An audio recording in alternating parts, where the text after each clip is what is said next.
Nothing else can touch that data while under modification. Okay. In a multi-user database system, locking is natural and expected, and in fact required in order to maintain data integrity. So locking is a normal operation, happens all the time. Natural and expected, and we'll see that SQL Server, who wrote the code to do this? Dynamically, SQL Server will shrink and grow lockable resources based on its efficiency rulebook, such as locking just a key value or locking a whole row or a page, all the way up to very large scale locks. For example, I restore a database, well, the whole database is locked then.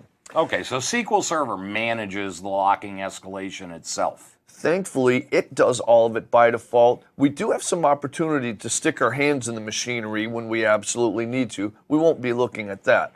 So next definition then is blocking, which we'll see firsthand in a moment. But for now, blocking occurs when one connection is waiting for other connections to release their locked resources. And in a multi-user database system, happens all the time. Some blocking is expected. So at what point does this become out of whack? Probably when it keeps people from getting the information they need. Yeah, so excessive blocking is undesirable. And then we take this up even one further notch. We'll also see this in an upcoming demonstration. A deadlock occurs when two connections have locked resources and now they're seeking each other's resources. Okay. And neither connection can terminate until they have each other's resources. As you can imagine, this would produce an infinite loop. SQL Server does something about it, but I can't give away the end of the movie just yet. Uh-oh. And it is a movie, right? Catch-22? Oh, yeah. Oh, yeah. Okay. So how do we discover them? How do we solve them? So we've seen thus far that there are often a number of tools for any particular job, and there's no difference here. We have client error messages that will tell us about deadlock problems specifically. Activity Monitor will tell us about locking and blocking. We have Dynamic Management Objects, a separate topic coming up. We have Profiler, a separate topic coming up. And an area which is getting more and more momentum is extended events. If you want to find out more about extended events, there are some people out in the industry that are particularly excited about those, so there's a reference there. Now, finally, deadlock problems are solved. Wait, that's not quite accurate. I was going to say. You cannot completely solve deadlock problems. Even some deadlocks are just going to occur. Yep. But you want to minimize them. So okay. Some of the ways that you'd minimize them would be making sure that the stored procedures that access a series of objects access them in the same order. Okay. Also, think special operations team. When I say spec ops, think of the Navy SEALs. They get in the cover of darkness, they do their stuff, and they're out of there accomplishing their mission before anybody knows what happened. Okay. No jokes, please. Also, we'll find out that to a degree, you can stick your hands in the machinery by setting a connection level setting called the transaction isolation level. And then also, you don't want to be browsing data while it's already under modification, explicit or implicit transaction. So can we take a look at one of the tools that we might use to find blocking issues, maybe? Yes, let's take a look at Activity Monitor. We'll have some fun here. Now, you'll notice at the moment, for whatever this is worth, I'm connected to the AdventureWorks database. And AdventureWorks happens to have a table here called person.person. It's got about 20,000 rows, just for giggles. And we'll notice that I am freely able to query this. If I look down, you'll see I have about 20,000 rows. Okay. So nothing too dramatic right now.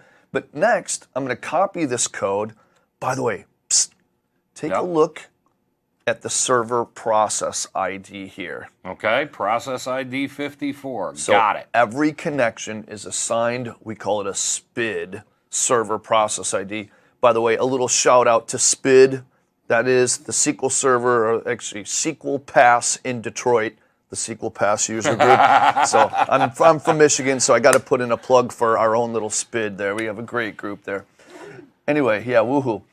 So I'm going to create a new query window, paste the same code in here, run it, And what we find is that window by window, I can execute and use the same data at the same time. Nothing dramatic thus far. So everybody can do everything, no blocking going on. No blocking at the moment because no data is under modification.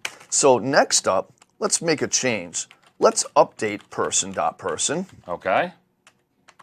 And let's see if this would be, as you call it, Rich, a resume, what's the RPE? Resume producing event? Okay, Yeah. yeah.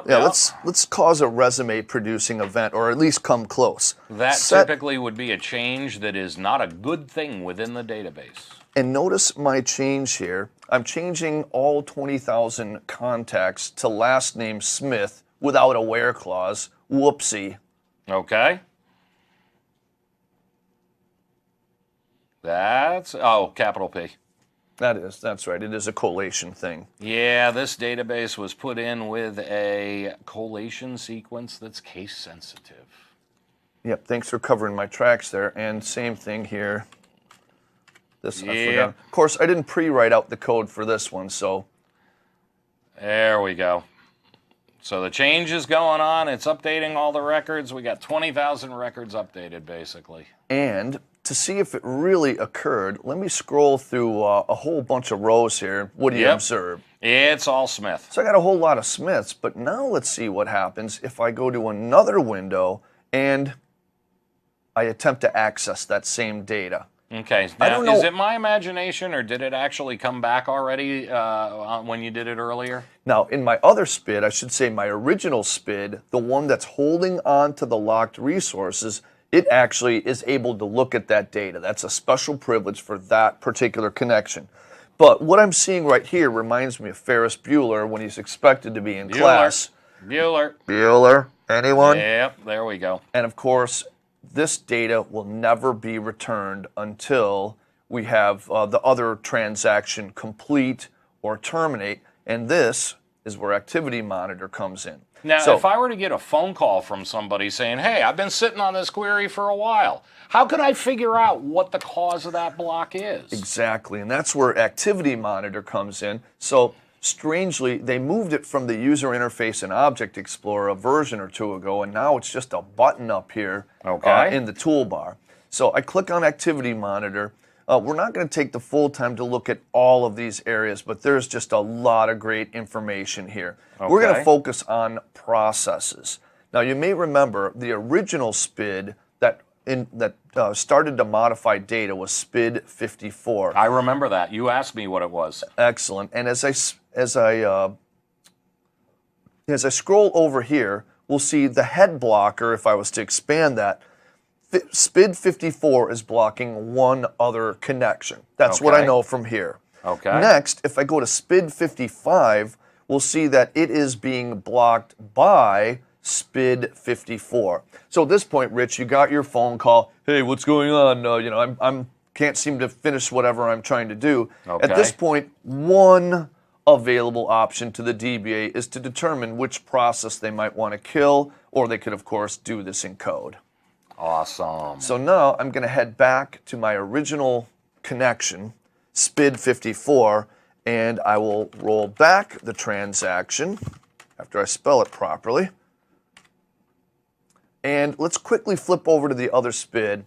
Observe now, A, I have results, and B, notice all the last names came back. Yeah, so no more Smith. So Activity Monitor could be a really useful resource to find out why somebody might be blocked at the moment. And is that the only way that you can get information on what's going on, George? What's one of the other tools that we've got? Oh, we're loaded with tools. And next up, we're going to take a look at Profiler.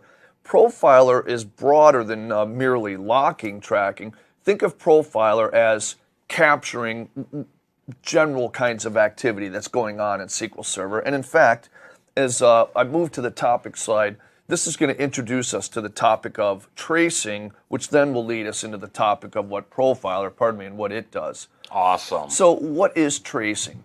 Tracing is the under-the-covers capturing of activity by the SQL Server process, and we'll find that it can record and track all kinds of activity, which we refer to as events that are contained within event classes. So notice the hierarchy from the slide here. I might have one event class, like the locking class, and then the deadlock or blocking events. Another class might be the T-SQL class, and then T-SQL statement begun, T-SQL statement completed would be events. Okay. Now, using system stored procedures, I can turn tracing on, determine what I want to capture, then perform all aspects related to tracing completely without a user interface. And the link that I have at the bottom of the slide will lead you to a further study there. Awesome. Is it only through stored procedures? Is there another way that you can get that tracing going? Well, for some of us who are mere mortals, or at least just exploring, keep in mind there is a graphical user interface into the tracing subsystem. This is a good way to get a head start. Brace yourself, Rich. Uh-oh. I've heard of stories from some of my student customers saying that based on being told by Microsoft Product Support Services that they have to turn this on to capture something, that it will generate gigs and gigs of data in no short time or in quick time frame. Absolutely. The bigger the database, the more the data is going to be generated. So you'll observe, although the screenshot is a little bit detailed, what you see is a laundry list of captured events, and then when one particular event is selected, you get a lot of detail about it. Awesome. So Profiler is a graphical user interface tool. I will add that it adds significant amounts of overhead to the tracing subsystem, which is why the pros like to trace using the system stored procedures. Which, by the way, there's an easy way to get to, because once you've got your trace configured in the GUI, you can save it and generate the stored procedures from the GUI, from the file menu. Fabulous. So I'd like to think of Profiler as a three-legged stool configuration. That's what the graphic is implying here. One of the first things I have to do when I'm configuring trace is determining the particular events in their particular event classes. That is, of course, of major concern, and we'll find out that a template can be used to help us along the way there. There are some pre-made templates, and Rich, knowing that you're overzealous as you are, you can make your own templates, and then readily use those. So after I pick the events and event classes of activity I want to capture, I then may need to go to an extra level of detail in that there are standard columns of information like the start time of an event, the duration of an event, other aspects of what gets captured, but I can add more columns to what gets captured if there's some extra stuff I need to capture. This will make more sense when I do my demo in just a moment. And finally, just a general rule when it comes to capturing data of any kind. Only capture that which you're actually going to bother to look at or that you actually need. And especially, you don't want to have to find a needle in a haystack. And I will promise tracing can create a haystack. Now, we have to have another drum roll. Uh-oh. Drum roll, please. Awesome. One of the niftiest things that came about with SQL 2005 is the ability to take Windows performance monitoring data and profiling data and merge them into one screen where I could then capture the basically I could capture data in both environments and happen to see if there's any correlation of system activity to SQL Server activity. Okay. This was brilliant and really nifty, and if you want to see what that might look like, I have a link there. Also, some of you are going to want to take Profiler to the next level, and there's a book, a free ebook that's been put out by SimpleTalk. I think it's Brad McGee. If anybody wants to double check me on that, go to simple-talk.com/books. By the way, I'm big on free stuff. I think everybody likes free stuff. Big on free stuff, and SimpleTalk, it's armed by Redgate. Redgate does a great amount for the community. They have a bunch of free ebooks there. So if nothing else, attending this segment, you just got a few $100s worth of free ebooks. So we're good. Absolutely. Well, next up, let's not hold off any longer. Let's show them how Profiler works. That sounds like a plan. So what are we going to do here? We're going to go and try and generate a deadlock and see what happens? Exactly. Sounds good. So first up, let me go ahead and configure Profiler to be able to capture the information that I want. Thanks for letting me tidy up for just a little bit. And now I'm going to go to my Start menu. We'll go to All Programs. Yes, SQL Server 2012. But now I'm going to go to Performance Tools, different compartment. And notice, we got both kinds. That's a Blues Brothers reference. Uh-oh. We got both kinds. We got Profiler and we got the DTA. So let's open up Profiler. You realize that's going to go over the heads of a lot of people, myself included. Yeah, okay. Being an 80s kid, Blues Brothers, you couldn't hardly escape. But I wish I could say I was an 80s kid. yeah. All right, so we got Profiler coming in. Now, by virtue of seeing that we have to authenticate, this tells you that Microsoft wouldn't want just anyone, or I should say, you as a DBA wouldn't want just anyone to be profiling and putting a burden on a machine. So after we validate identity, we're going to take a look at the first leg of the stool. So let's just call this, what's today, Wednesday? We'll just call seems like it. We'll just call this Wednesday AM Trace. Sorry for those that are 12 hours away, but we are glad that you're here. Next up, I can use one of the standard templates, remember. Those are the ones that choose it for you. Overzealous Rich might have some of his own on his own machine. Okay. And then I have to determine where I'm going to put the output of the trace. So I can save that to a file. I'll just pick any old location.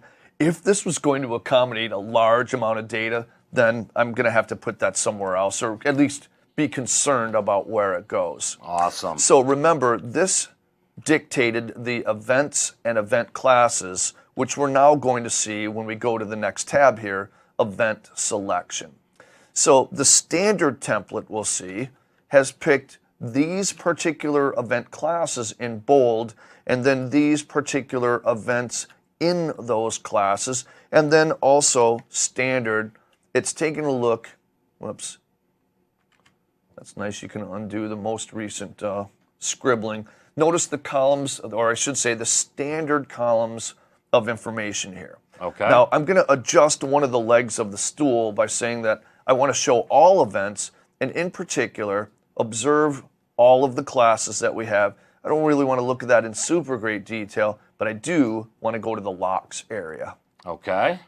So from here, I'll pick, let's say, deadlock graph, lock deadlock, and lock deadlock chain. Let's say I have an application and I seem to be getting an inordinate amount of deadlocks, more on the definition part there. All right. Okay, next leg of the stool, I get my standard columns, but maybe I want to expose those particular areas that offer other columns. So I might want, let's say, the database ID to be accompanied with the deadlock chain and other ones. So if there is a column for some events that's not included, but you're filtering on it, will that event show up in the trace or won't it? Only that which I have selected is going to show up, and not only that, but I can also filter such that events that would normally be captured, they won't go in the trace. And notice, I don't have a huge amount of criteria, but all the ones I would probably want, filter by database that I want to capture, only activity in this database, or all except a particular database. And also on behalf of an application, particular user. So I have a bunch of criteria there. So that is the third leg of the filter, and now I'm going to run my profiler trace. Now on a busy machine, this is just a lightly loaded virtual machine, almost no activity. It's not going to generate a lot quickly. That's on a busy good. We machine, won't have to look. On a busy machine, this would be scrolling and probably going crazy. So next up, let's take a look at some activity, or generate some activity that's going to be captured. And module 2 module 3 deadlock.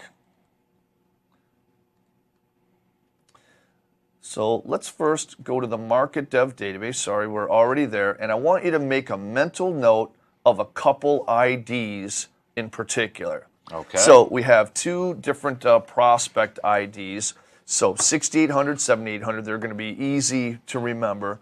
Now, movie spoiler, two different connections are going to end up requiring each other's resources, never to be finished.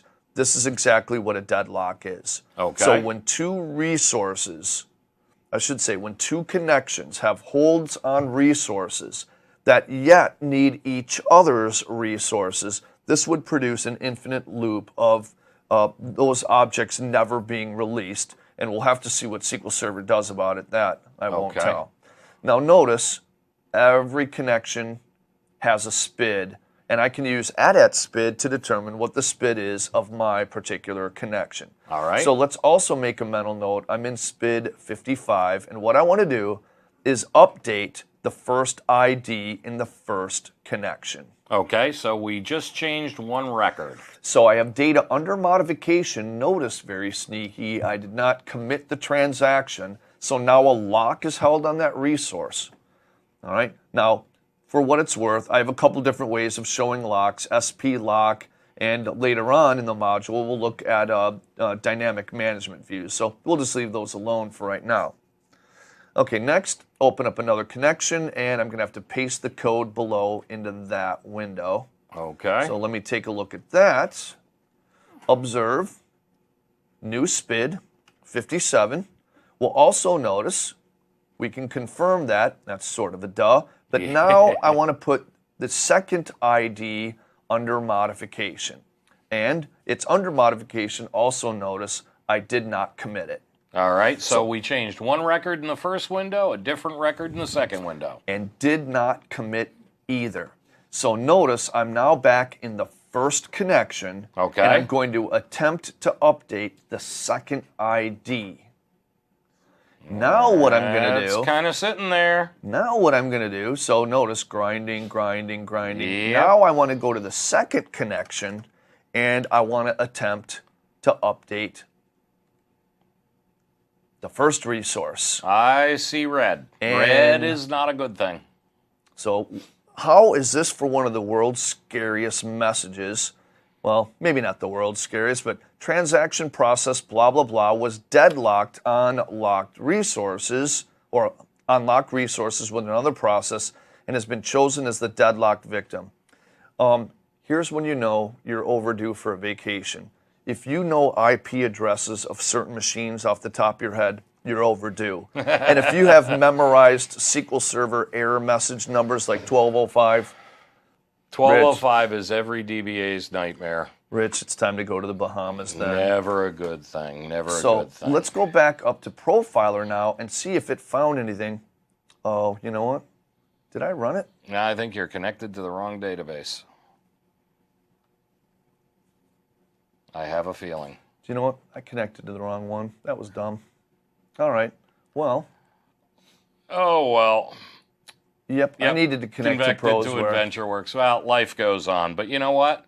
The deadlock graph that gets generated does show you all the objects and the statements being executed. So what do you think? Is it worth it to run this again, or should you want to go on? I think it's time to get to the next topic. Well, the drama here is that I would have actually seen in Profiler the deadlocks being listed, and then graphically I would see how they acquired each other or attempted to acquire each other's resources, and in hovering over the deadlock graph elements, I would get useful intel for troubleshooting. So that was really the point of that one. Awesome. And another technology we've got available to us over and above tracing and Profiler would be auditing. What's that all about, George? All right, so in the same way that Profiler and tracing can capture data, auditing can capture data too, but for a particularly different sort of purpose.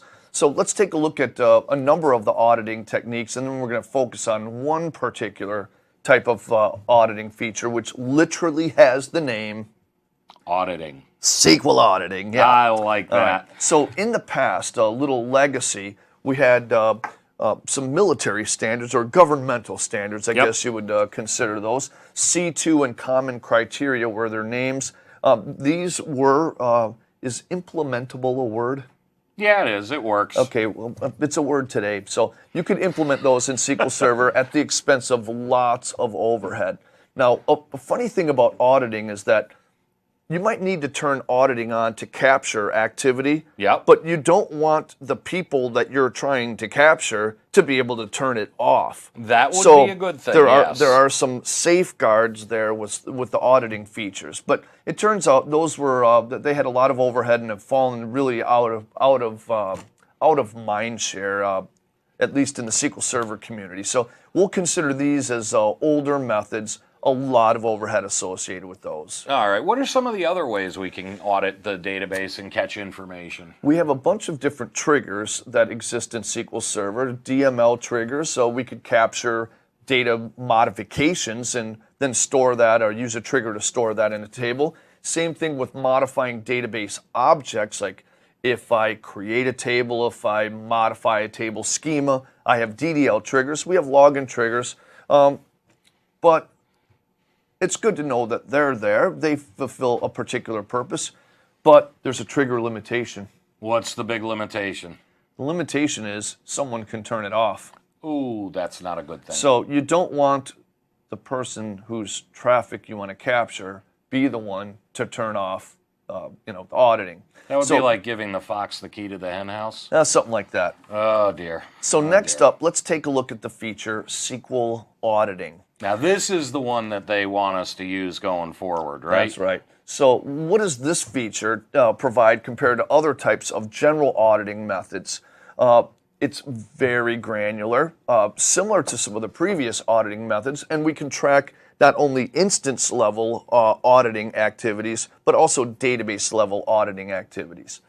And it leverages a technology that's now part of SQL Server, extended events, and it's essentially, a pre-configured extended events environment. Okay. There's some terminology we're going to go through during the demonstration that you'll have to become familiar with in order to implement auditing. And we'll see the configuration steps. There are actually a series of configuration steps involved in this. So what do you think? Why don't we just go and walk it through and explain it as we show it to you? Good plan. All right, so let me close Profiler. All right, so SQL auditing, again, it allows us to capture event activity similar to what Profiler does, but a little bit different technology. All right, and here we go. Now, one of the things that we have to determine when we're going to audit is to determine the destination of our audit data. This might be an important concern from an integrity standpoint. We have two destinations of the log data. And what are those? We have the application log, and we could also specify a file system location that maybe we exclude access to. Okay. So with that, I'm going to create a server audit, create a server audit object. Notice the name of this. We'll call it market dev log and dictate the destination of this.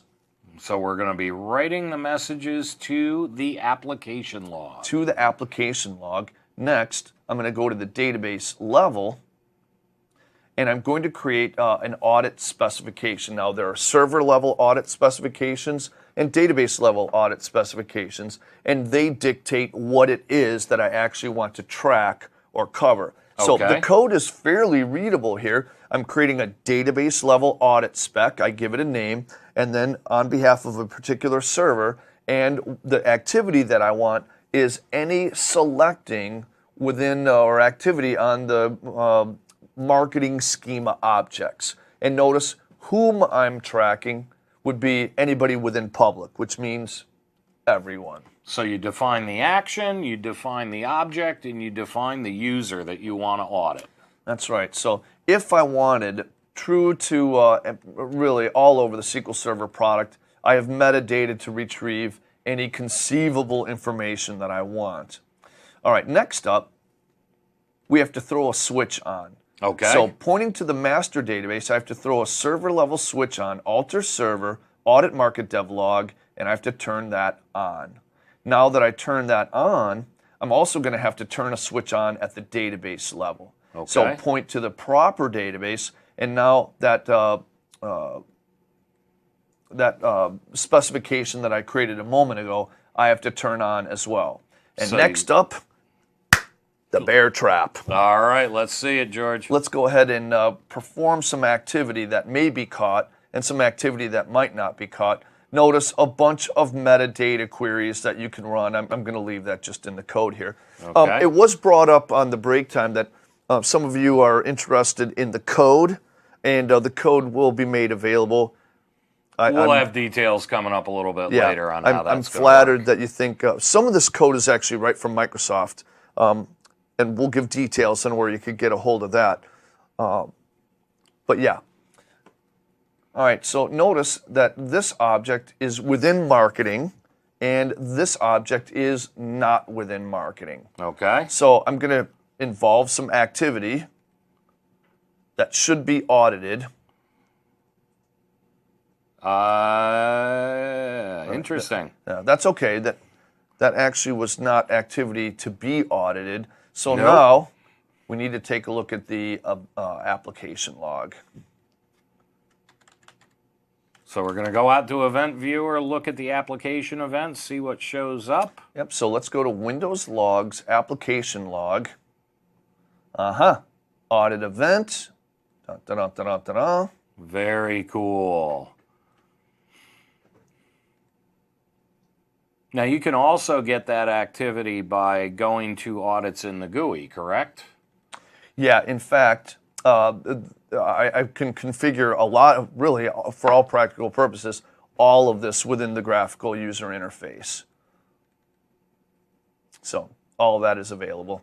Cool, cool. So there's a lot of information about activity and tracing and all that good stuff. What about getting activity about getting information about configurations and how my databases are set up and things like that? You know, is there stuff that we can learn there? So SQL Server is a dynamic environment. There are things that are moving, changing all the time. So that's one point. Next point, there are all kinds of facts that I might want to get about my environment, and in increasing measure, there is a recommended way to get that information, and this information is retrieved via catalog views and dynamic management objects. So these are the things that we're going to take a look at in this next little subsection. So I want to start off with a definition, Rich. Please do. So what is metadata? Metadata is retrieving information about information. Okay. So there are very typical pieces of information that database administrators, maybe even database devs would want to retrieve. Fortunately, Microsoft has laid it in our lap or made it accessible easily through normally queryable objects. Okay. Now, I'd like to demonstrate something. So if you guys would flip over to my my virtual machine for a moment. Let's say, just on a whim here, I create a new database. Okay. So let's call this busy database, and immediately, immediately we'll go ahead and create it. Now, in my list here, I see my database, and observe when I go to views, I don't have any views, user-defined views. No, we haven't created anything. But observe what I have immediately accessible under System Views. Now, for the most part, information schema views, they're queryable objects that they have, but they seem to be falling out of favor. I'll say that's an opinion. What seems to be gaining momentum is this remaining set of objects starting from here and then going downward. Notice the sys prefix. So generically, we're going to call all of these catalog views. Okay, so the catalog views. And some of these are queryable objects that get instance level information, something like sys.databases. Okay. Or I have other objects that are at the database level, like sys.tables. Now, the catalog views are mostly static information, though, right? Exactly. So catalog views are static information, but as I scroll down a little bit further, I'm going to get to some objects that have a different prefix, an added prefix. Notice the sys.dm underscore prefix. Okay. What does that DM refer to? So the DM refers to dynamic management object. And if I can flip back, actually, if you guys would flip back to the slides then. Let's go through a quick little classification system. But before we advance, you'll see that having normally queryable objects, our static catalog views, and our dynamic management objects, I can apply all of my normal querying mechanisms to get just the information I want. If I can add a little editorial comment, generally speaking, the catalog views and the dynamic management objects provide way more information that you care about. So you're going to come up with your own custom script code. You're going to use where clauses, column lists.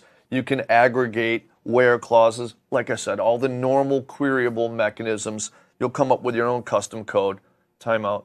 There are lots of resources out there where they already have some of these queries made, and you can appropriate them rather than write them yourself. Yeah, it sounds like a plan to me.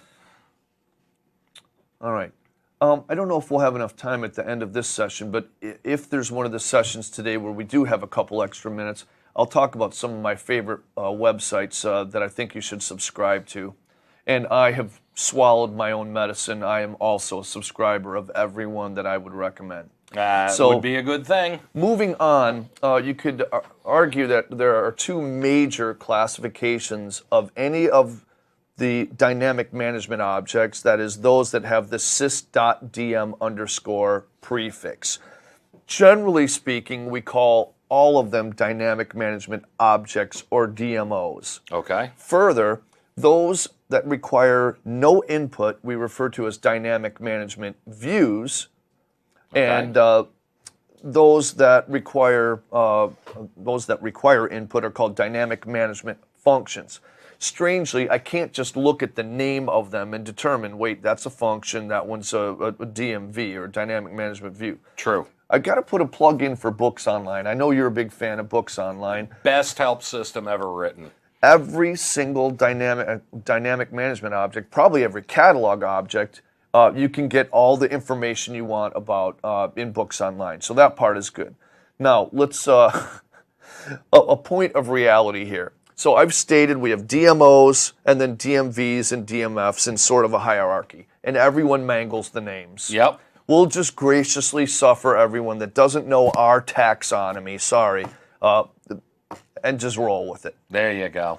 Now, for those that have particular interest, another Michigan person, an awfully busy man, part of one of the West Michigan user groups, Tim Ford, has co-written a book called, I think it's the Periodic Table of Dynamic Management Objects. So that's a resource you have. And also, being a frequent speaker, conference presenter, he had a presentation that's still out there online. You could easily Google for it here, called the Periodic Table of Dynamic Management Objects. A couple of other resources to run with before we actually take a look at using some of these. At Redgate, one of their free ebooks is called the DMV Starter Pack. Not only an ebook reference, but also a bunch of code that you can use to solve very typical problems about a busy SQL Server environment. That's a good thing to have. And then I know at one time Quest, which is now more recently owned by Dell, they had a poster with, I don't know, a whole bunch of dynamic management objects listed on it. But now that you know that there are resources, let's take a look at some of the dynamic management objects and see some of the things that we can obtain from them. So here we go.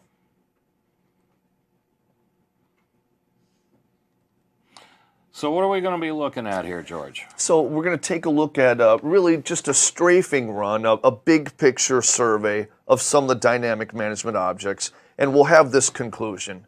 Man, I can get anything. I can find out anything that I would want to. Honestly, you might have to write a little bit of gnarly query code, but you can get what you want. So that's the conclusion you'll have. First, let's take a look at a dynamic management object called sysdmExec requests. Any input required here? Doesn't look like it to me. Nope. So this would be classified as a dynamic management view. Okay. Now, we'll find that if we scroll one of the columns, and this is good insight into one of those that has an awful lot of columns, somewhere in here we'll find the column is user session or is user process. Heck, off the top of my head, I don't even remember where it is, and I probably passed it anyway. Yep. Think I passed it? Okay. Probably. So let's take a look. Is user process. Well, Can I skip scrolling? Yes. Let's just use a where clause and execute this to only show non-system processes. So I'm using a where clause, is user process equals 1. Next up, we'll find that often it's valuable to combine the use of dynamic management objects. These are also DMVs. So A, we're joining, B, a where clause, and C, we're specifying particular columns. So we're going to use that column to filter the currently executing requests by joining the two tables on session ID. So notice this has revealed me. there you go. Next up, note we can also retrieve details of the SQL batch that's being executed instead of just the handle, and we can do this with a function, sys.dmexec SQL text function, and like I said, if you memorize some of the function names or DM objects by name, you need a vacation. Seeing as there's several hundred of them, Yeah. I would agree with you. So now I'm not only going to perform a join on a couple of DMVs, but then I'm going to outer apply that across a dynamic management function. Let's see what this provides. And we'll see this will supply me, the program name I'm using, the general statement that I'm using, and my actual query code, and a couple of other facts as well. Okay, take a deep breath here, Rich. Now, it says, don't be too concerned about the complexity of the subquery below, but note that it's possible to find the actual statement being executed rather than the batch. Can I let it out now? Yeah, there you go. Sorry. All right, good job. All right, so that is somewhat gnarly query code, but as I scroll here, notice I get statement. Wow. This would be even more fun, if I expanded that all out. So you can do a lot of the things that you're doing in Profiler and event tracing and all that through queries as well. There's so many ways to get information. Part of this might be my preference, and so let's see. So what about, is extended events similar to Profiler?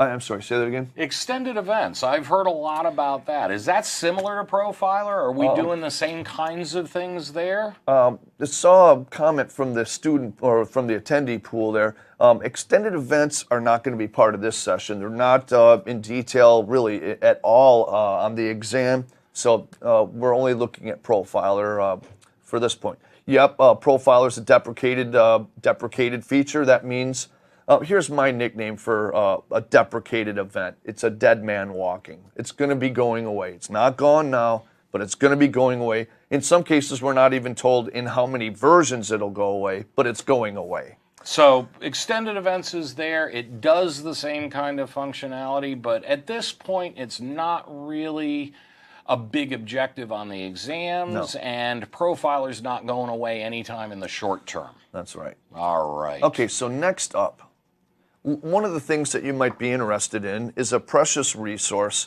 and that is the procedure cache. So I'm able to query, let's just summarize, all the points of interest. So I can get plan cache details. I can find the top 10 executing queries. Lots of good stuff here. Like I said, cool. there are places out there that will give me, that will hand me this code in my lap and can help me solve various problems. So let's go ahead and move along now. All right. So the other thing, we've got these dynamic management objects, we've got the catalog views, we've got Profiler and all that. Is there a technology that kind of brings all that together and pulls it into a way that it becomes useful for us over time? Especially. There's the D in dynamic management objects, which describes that it's dynamic information. It's changing information. It's not persisted in any way, which brings us to our next topic. Might it be wonderful, by the way, this is where you say yes. Yes. Might it be wonderful if I could capture some of that performance data and some of that tracking data, store it long term, maybe even be able to create some wonderful reports off of it? Of course, the answer is yes. General troubleshooting rule. If I don't know what normal is, how can I take my current condition and determine if something's wrong or not? Have you ever had a he said, she said, some kind of thing? Yep. So let's take a look at the management data warehouse. Cool.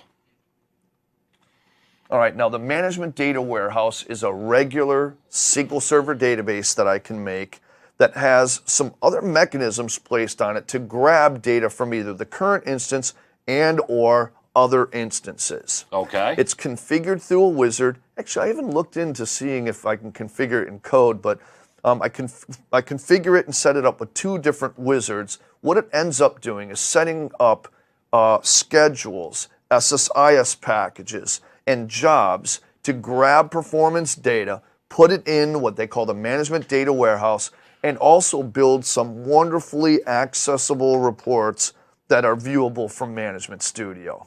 Very really nifty. Cool. I know Very cool. How do you set that up? How do you get Data Collector up and working? So as you can see from this slide, there are two wizards that you'll invoke. First, I have to get started. I have to create the management data warehouse, and you'll see that from the first radio button, implying that I'm going to run the first wizard. After that, I then set up data collection and do the rest of the configuration process.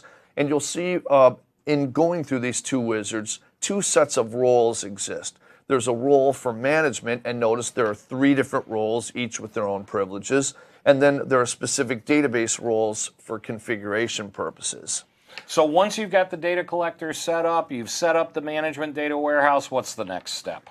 Next is allowing it to do its work through the scheduled jobs, and you'll see a couple of two of the three reports that can be produced. Let me ask a rhetorical question. Ask away. If there were resources on a SQL Server system that you were concerned about, what would be some of the ones you'd be most concerned about? Probably disk space. Disk space? Maybe memory or CPU utilization. I mean, those are the things that get used on a computer. Sure, and if you guys will go back to the slide, you'll take a look that, at least on behalf of these two reports, they show exactly what you were talking about, Rich. Those things like disk usage trends, CPU usage, memory, etc. Some really good stuff. So can we take a look at how to set it all up and get it going, George? Sure. So walking through, you're going to show us the wizards and how it all comes together. And at the end of the day, hopefully, we have a data collector. That's right. So you'll notice from here under Management, let me just collapse a little bit to simplify the user interface. So under Management, you'll notice I have Data Collection, and if I refresh, well, I don't have anything there right now. General rule of thumb in Windows, when in doubt, yep, I'm going to right-click. So right-click, configure the Management Data Warehouse. Well, here are my two radio buttons. Let's get started with the first one. So first up, what instance do I want to put the warehouse on, and do I already have a warehouse, or do I want to make one? It probably wouldn't be a bad idea to already create one ahead of time, but skipping a little of the detail, let me go ahead and make the management data warehouse. And that's just a standard create database dialog. Standard database. So here is where I could map logins and users to the management roles. I don't need to do any of that just yet. And from here, I can click on not Swedish, but Finnish. That would be the collective groan from the peanut gallery, please.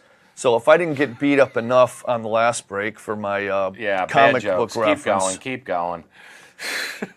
Next up, we'll run the wizard again, set up data collection.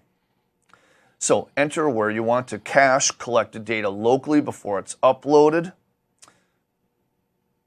Okay. I'll just pick a dummy location for right now. In reality, you would probably want to pick a location that you're going to have enough space for. So Okay. let's go ahead and designate the server and database that will host the data warehouse. All right.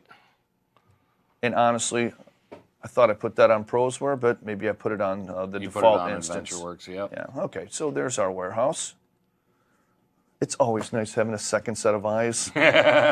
So let's click on Finish. And the wizard does its wonderful thing. It spins, it grins, it winds, it dines, it slices, it dices, and Yeah. it's done. And there now, what we would want to do is generate some activity, give some time to let the scheduled jobs work to collect data, and then we get the nifty reports.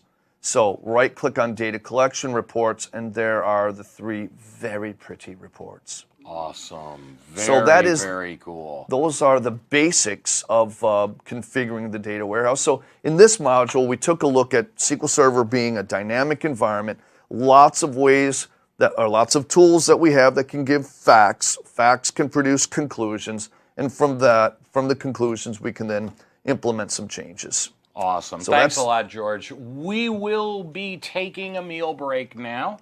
We appreciate the time you've spent and look forward to seeing you back here at the top of the hour. And I got to tell you, I'm excited about some of the stuff we're going to look at this afternoon. Oh, yeah, we're going to have fun. We're going to have fun. See you in a bit.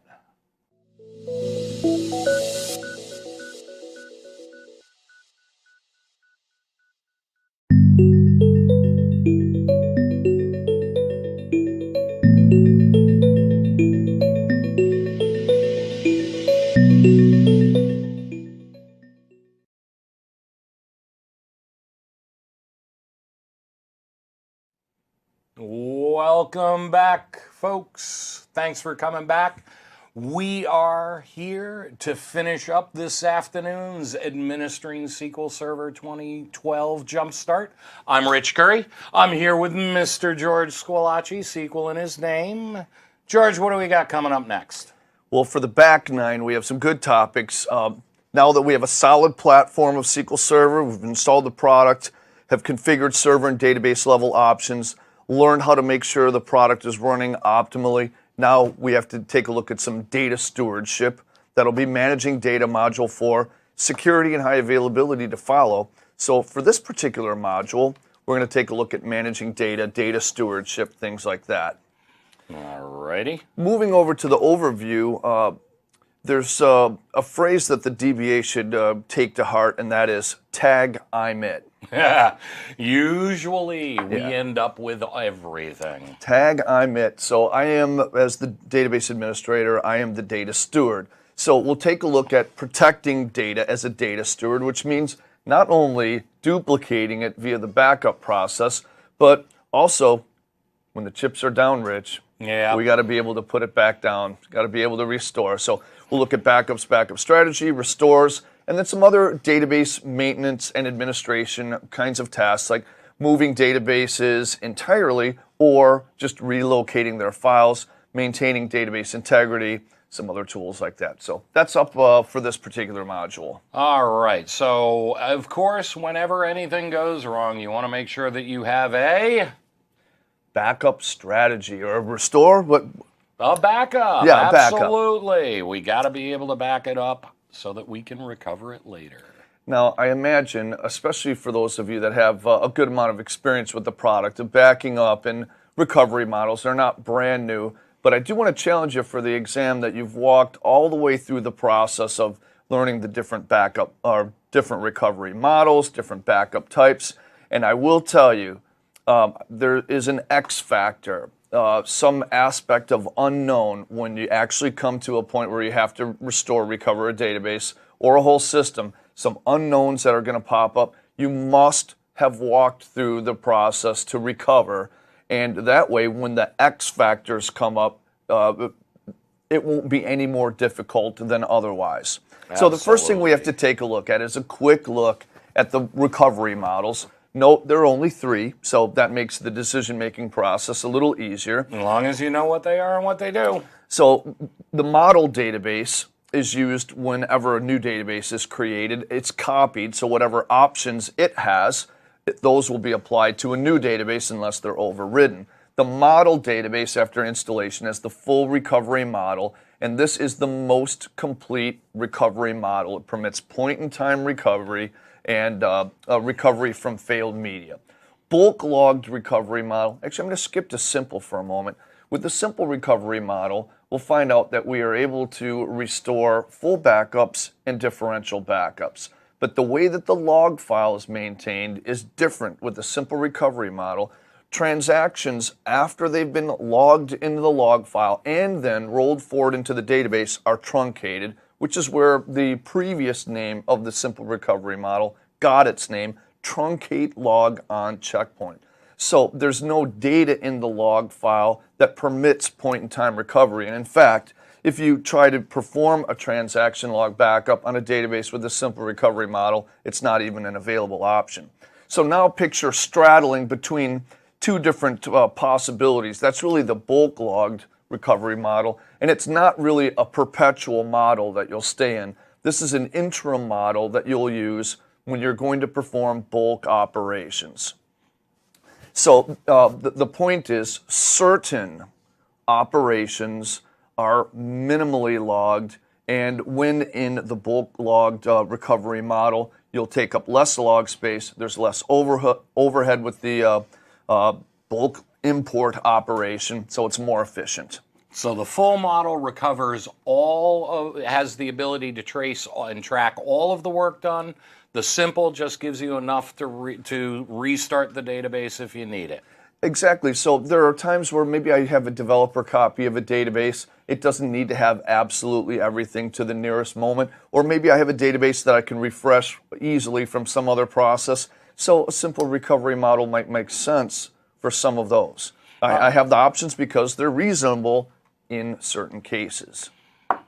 So what about the backup itself? What are the different statements and options that you can use there? So you can see that not only do we back up the database files, but we also have a separate statement for backing up and protecting and managing the log file. There are a bunch of options that come along with each of these.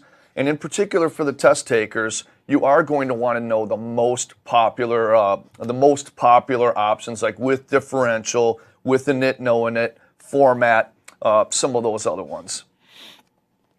And what about making sure that your backups actually were successful, that they worked, that you can go out and make use of them later? Sure.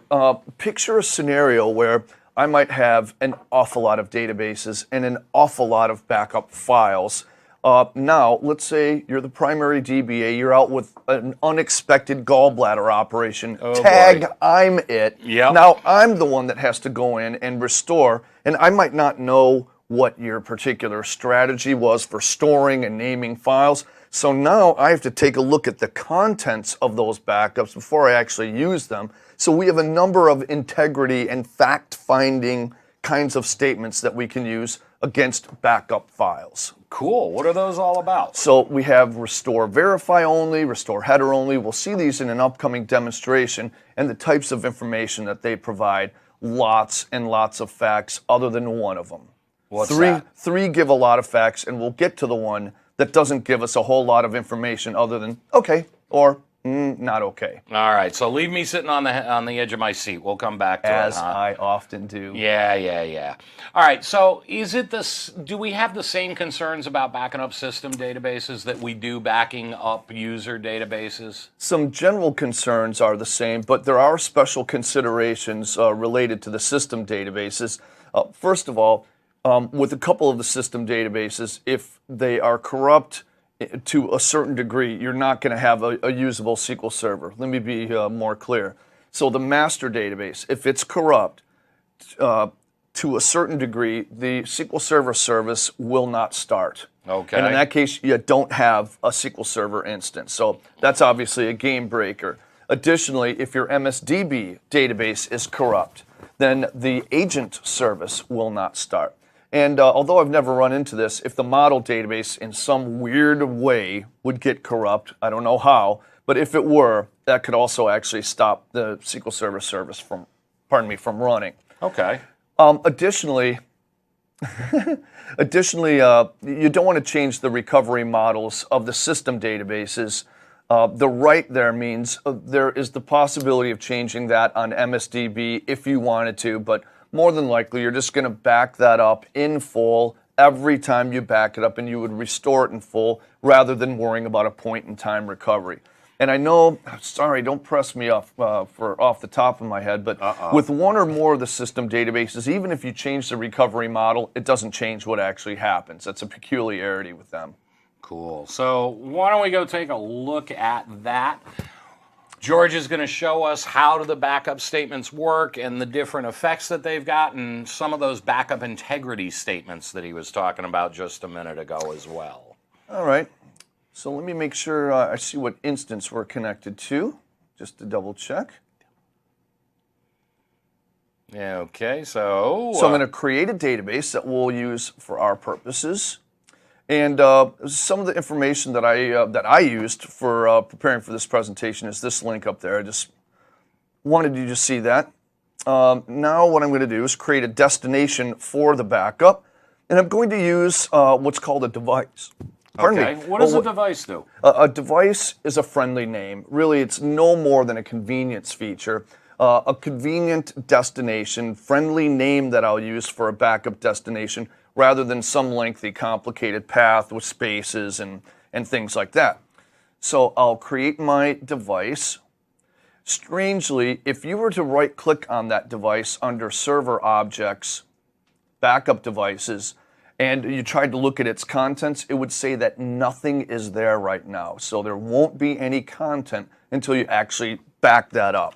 Now, I'm going to put some data in the database, and then I'm going to back it up. I'm going to use just a basic backup statement, back up the database, a couple basic options, and this will be the first backup that I have for that particular database. And let's see what I biffed here. Did I add an underscore in the name? Nah, it was giving you a device. The file doesn't exist, I believe.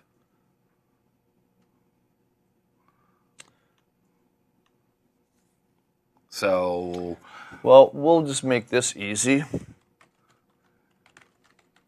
Yeah, just specifying it, and that brings up a good point that you do have the ability to use devices, or you can code the actual location in using single quotes around the location. That's right. So this time let's go professional and check my code.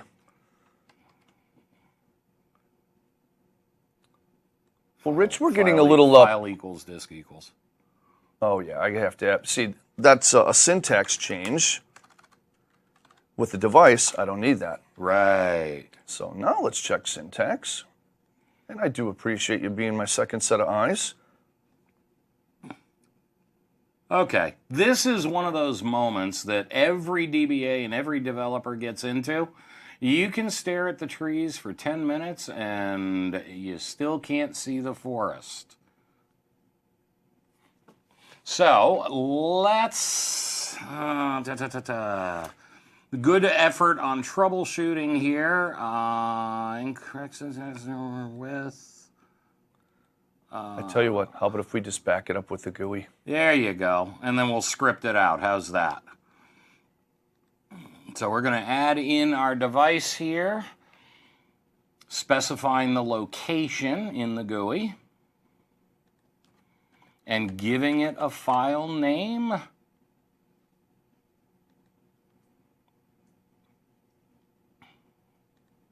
Keep talking. All righty. And now that I have the destination, I have my backup. All right. So now I'm going to change some data, back up the log. Okay. And then I'll have to back that up to a device as well.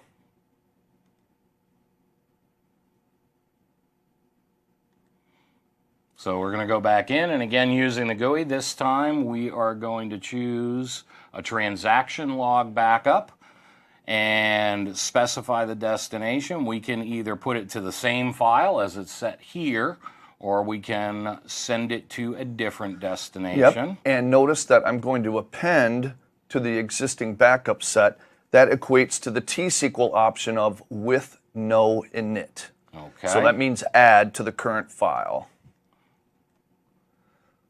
Make some more modifications. So next what I'm going to do, we'll take a look at the backup device that I made.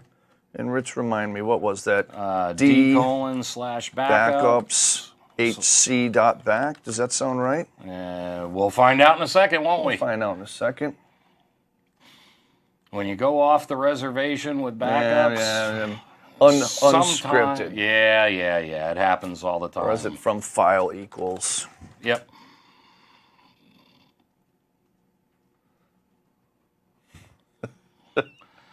Is it warmer in here now? It's getting hot. Yeah. That's what happens when you're under the spotlight and things are going south here. I promise I looked at this.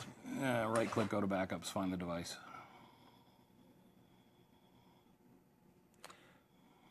Sorry? Right click So where? if we go in, let's verify that file location first off. Yeah, okay. So we have to go to Windows Explorer. No, that's of my local machine, not my virtual machine. There it is. Yeah, D drive. Well, isn't that curious? We lost the file. Well, actually, the folder didn't exist. I thought I had an automation procedure to make that so it wasn't made to begin with. Okay. All right. Let's try this for recovery now. Elise, I imagine we're getting some pretty funny comments. Okay, so this just goes to show that no matter how long you've been doing things and no matter how many times you've done the same thing, yeah, it's called brainus interruptus. Okay? My goodness. And we'll give George a second here to kind of get things going. Yeah. But I really think, and truly, what we're talking about here is trying to look at the contents of the backup file to retrieve what's in there, right, George? Absolutely. So let's say I did use a command where I listed, this was going to be part of the punchline. I had maybe a couple of full backups. I had a couple differential backups intermingled with some log file backups. Now I need to find out what's in that file, when it was last taken, maybe the range of log sequence numbers to compare that with another log, another backup. All the good, juicy information that I would want to find. I need to be familiar with these verification statements. So we have restore verify only. I have to give away the end of the movie now. And what we'll find out is when I use restore verify only, if there's no problem, I get absolutely minimal feedback. It just says the backup is okay. Okay. So not much there. Now these others, if I want to get a look at maybe the subject line of the backup, I have restore header only. I can get facts on the particular items within the backup file, so files within files, file list only, and then also label only. They all give me slightly different overlapping information depending on what I happen to be seeking. So, okay. So those are the verification statements that we planned on looking at. All right, that's good for that. All right, and this also does bring up a little bit of a topic. You really do want to make sure that as you're going through your backups and setting them up, this is a good place to kind of throw in. When backups go bad, what do you need to do? You need to test them and make sure that they actually worked. And this is a good lesson on that one. Very good object lesson indeed. All right. For our next topic, we're going to take a look at restores and recovery. So there's a process that's undertaken by the database engine during a restore. You want to be familiar with that. There are different kinds of restores, actually a pretty good laundry list of available restore options. You want to be familiar with those. There are restore statements in the same way that there were backup statements. And then, yes, system databases have special consideration as well. So one of the charters of the restoration process, and to back up just a little bit, if you have enough instances and databases, it's not if. It's when. It's when. And I was telling you the other day about a story that happened to me. Nobody likes paying their auto insurance, right? Nobody likes doing that mundane, the kind of work that you're not really congratulated for. But Something when my son was 2 possessed him to scratch all the way around my car. Oh dear. I kid you not. The auto insurance company decided to process a claim for it. I was grateful for that. But nonetheless, that's when you want it to matter, when you need the recovery part. And so backing up is great, but you're going to have to be able to actually perform restores. So we'll see that there's a process involved in the recovery process. Namely, I have to lay all of my backed up data on the file system, so the combination of full backups, differential, and log backups. After that, we're going to have all of our log data, and in the log data, for a running database, likely there will be transactions that were hardened to the log that were not completed. They need to be peeled out, and there are transactions in the log that were hardened but never got applied to the database, and they need to be rolled forward. So collectively, we refer to this as copy, redo, and undo. Now, from a big picture standpoint, there are a few general principles. First, you don't want to make the situation worse. So I guess that's just a general principle. Calm down. You might be found in a stressful situation. There's a situation where my server may be intact, but maybe my data file somehow has a problem. I lost the media or the LUN that it sits on. In that case, as long as the SQL Server service is running, you're able to capture all the way to the end of the log, the tail of the log we call it, which means you're going to want to back that up. That's going to be one of your early on procedures in the recovery process. And in fact, built into the product, if you don't attempt to back up the tail of the log, you will be barked at, and it will tell you you have to override to do any other kind of behavior there. Absolutely. So now, what would be the normal series of restore events that you'd have? We see these at the bottom of the slide. I'm going to lay down my most recent full, Okay. followed by my most recent differential. All right. Differentials are cumulative, so I only need my most recent one, followed by the series of every log file since that differential, followed by the tail of the log. So you've got all of those different actions, but what are the different ways that you can apply them? And what are the different combinations you can use? Are there different kinds of restore strategies that are available? Yeah, sure. So if I have the simple recovery model, we looked at the fact that I have no log data to restore. So I'm only going to be able to restore either just a full backup, or full plus most recent differential if I incorporated that into my strategy. I will tell you, you're going to want to know the sequence of events and the series of the process for the exam well, definitely. All right. Now, if I have a full recovery, I have more to work with. That's true. So I have the full database that I have to lay down as what we call a baseline restore. Okay. After that, the most recent differential, and then a series of log files all the way till the end of the log, unless I want something fancy that we'll take a look at shortly. All right. I might have to restore a system database. So we have system database restores, and then some fancier or esoteric kinds of restores. If I have an advanced database design, I might need to restore just a single file or all the files in a particular file group.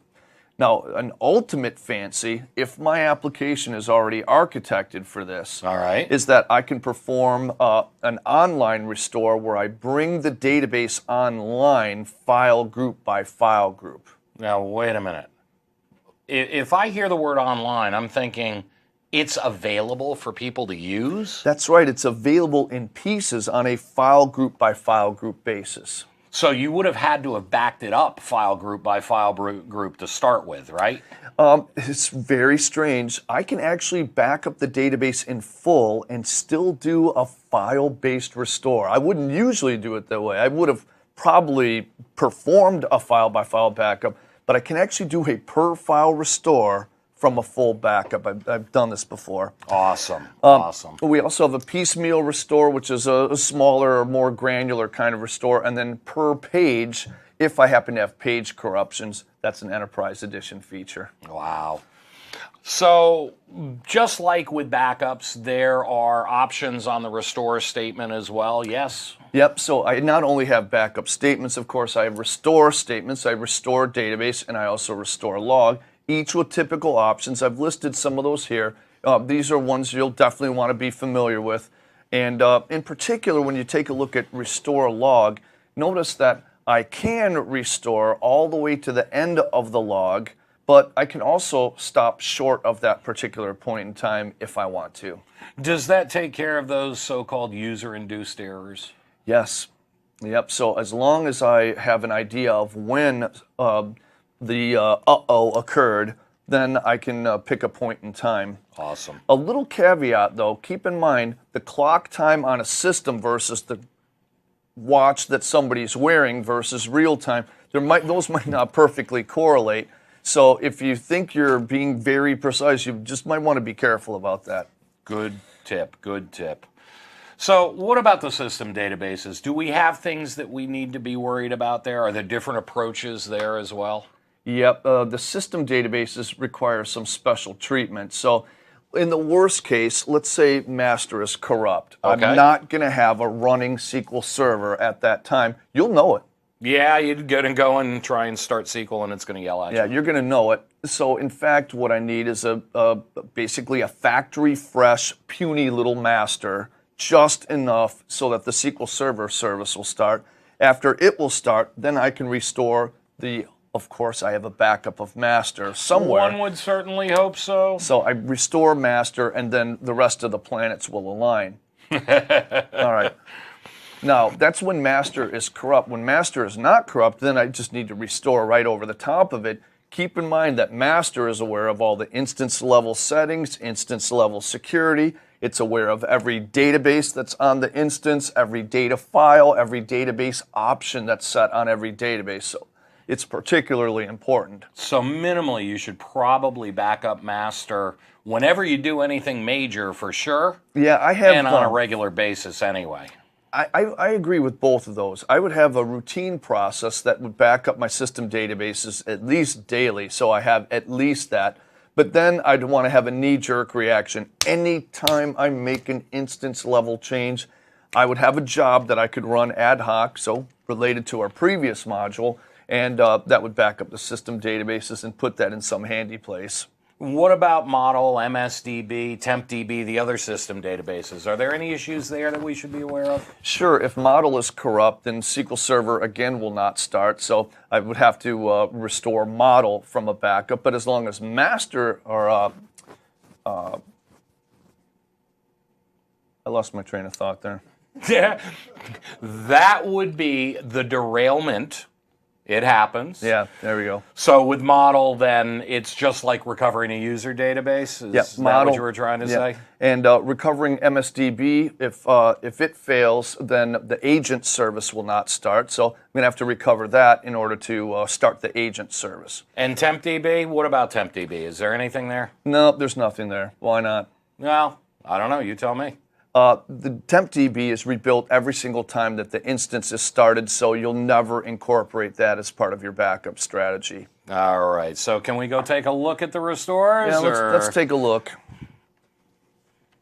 We venture off into demo land once again. Let's see, what do we have up for this? Okay. Let's see what happens. So let me make sure I have a folder that will accommodate our backups first. All righty. Let's see how this goes, Rich. We'll be up for a little bit of excitement, make a couple of devices. You always wonder if the next one's going to break the trend. Yeah, all right. So I'm going to make a database, make some stuff in the database. Okay. Perform some changes. So I'm just going to, so notice, create a bunch of columns. They have some default bunch of values. tables and back it up. Yep.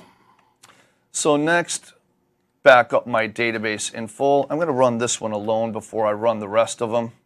You know, that's a whole lot better, isn't it? I like seeing that backup statement work.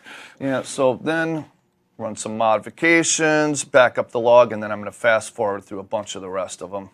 So basically, to sum it up, we're making changes to the database, adding data, modifying data, capturing the work through the backup log statements. That's right. So more changes, back up the log, more changes, back up the log, lots of changes. Okay. Then back up the database, notice with differential. Okay, so the backup logs are capturing the work, the differential is capturing the data that's changed. In fact, with the differential backup, notice the option I used to select that. It only marks the extents in the data file that have any particular change. This is kind of a play on statistics. Okay. What I mean by that is within a database, there are often hot spots. So those tables that get the most action, that might be the biggest. So statistically, if only those extents that have changes occur within the differential backup, then that's hopefully not going to be anywhere near as much data compared to a full backup. So differentials typically you would use when you've got a small percentage of the database that's having the greatest percentage of changes done to it. A lot of action. Okay. Now, another advantage with the differential is that if I have aggressive log backups, let's say every 10 minutes, every 15, every 30, something like that. Picture maybe the requirement to restore from 10 in the morning all the way to 6 p.m. That's an awful lot of log restores in that circumstance. And I have a general rule of thumb, as you know I often do. Yep. Whatever, reduce the amount of moving parts. Keep low the number of moving parts. And what I mean by that is the number of restore operations you want to minimize. Absolutely. Okay, so what did I just do there? So now I have some more inserts, backup log. Let me just go to the bottom of this. Another differential, more log backups, and then we have to get to the exciting conclusion. And here we come. All right. So can we take a look at the contents of the device? All right, so now I can go to media contents, and there's actually stuff there. I would probably want to expand these, but lots of useful information. Now, this is a pretty version of what I could also get by querying tables in MSDB, so keep that in mind. Okay. All right. This part I'm going to use for the restore stuff. So that concludes the part on backing up. Restore. So Yep. Did I let's misspeak? take a look at the restore part of it now. Yeah. So keep right on trucking there with it, George. Oh, you know what?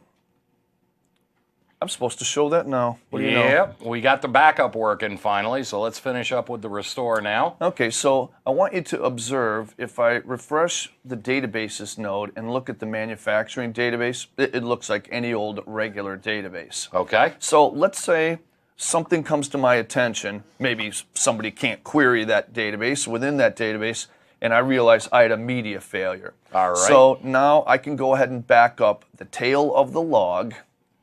Capturing everything that happened since the last backup. All right, and it would probably help if I actually ran all my code and used master. There we go. All righty, and after a refresh, I'd like you to make an observation. Notice this has kicked the database in the side and immediately placed it into a restoring state. Okay. And I want you to see something wonderful here. Notice if I were to use the GUI and go to do a restore, it shows all of the elements that I would need to bring it up to the moment of, all the way to the end of the log. So it does all of the telling you what needs to be restored based on the history tables. Yeah, in fact, it shows that I need the most recent full, most recent differential, not all the differentials, Yep. and then of course all the logs that I'd need. Now, as bonus round, notice if I go to, let's see, I'm missing some of the user interface here. I'm looking for the point in time recovery. Main page. Do-do-do-do-do.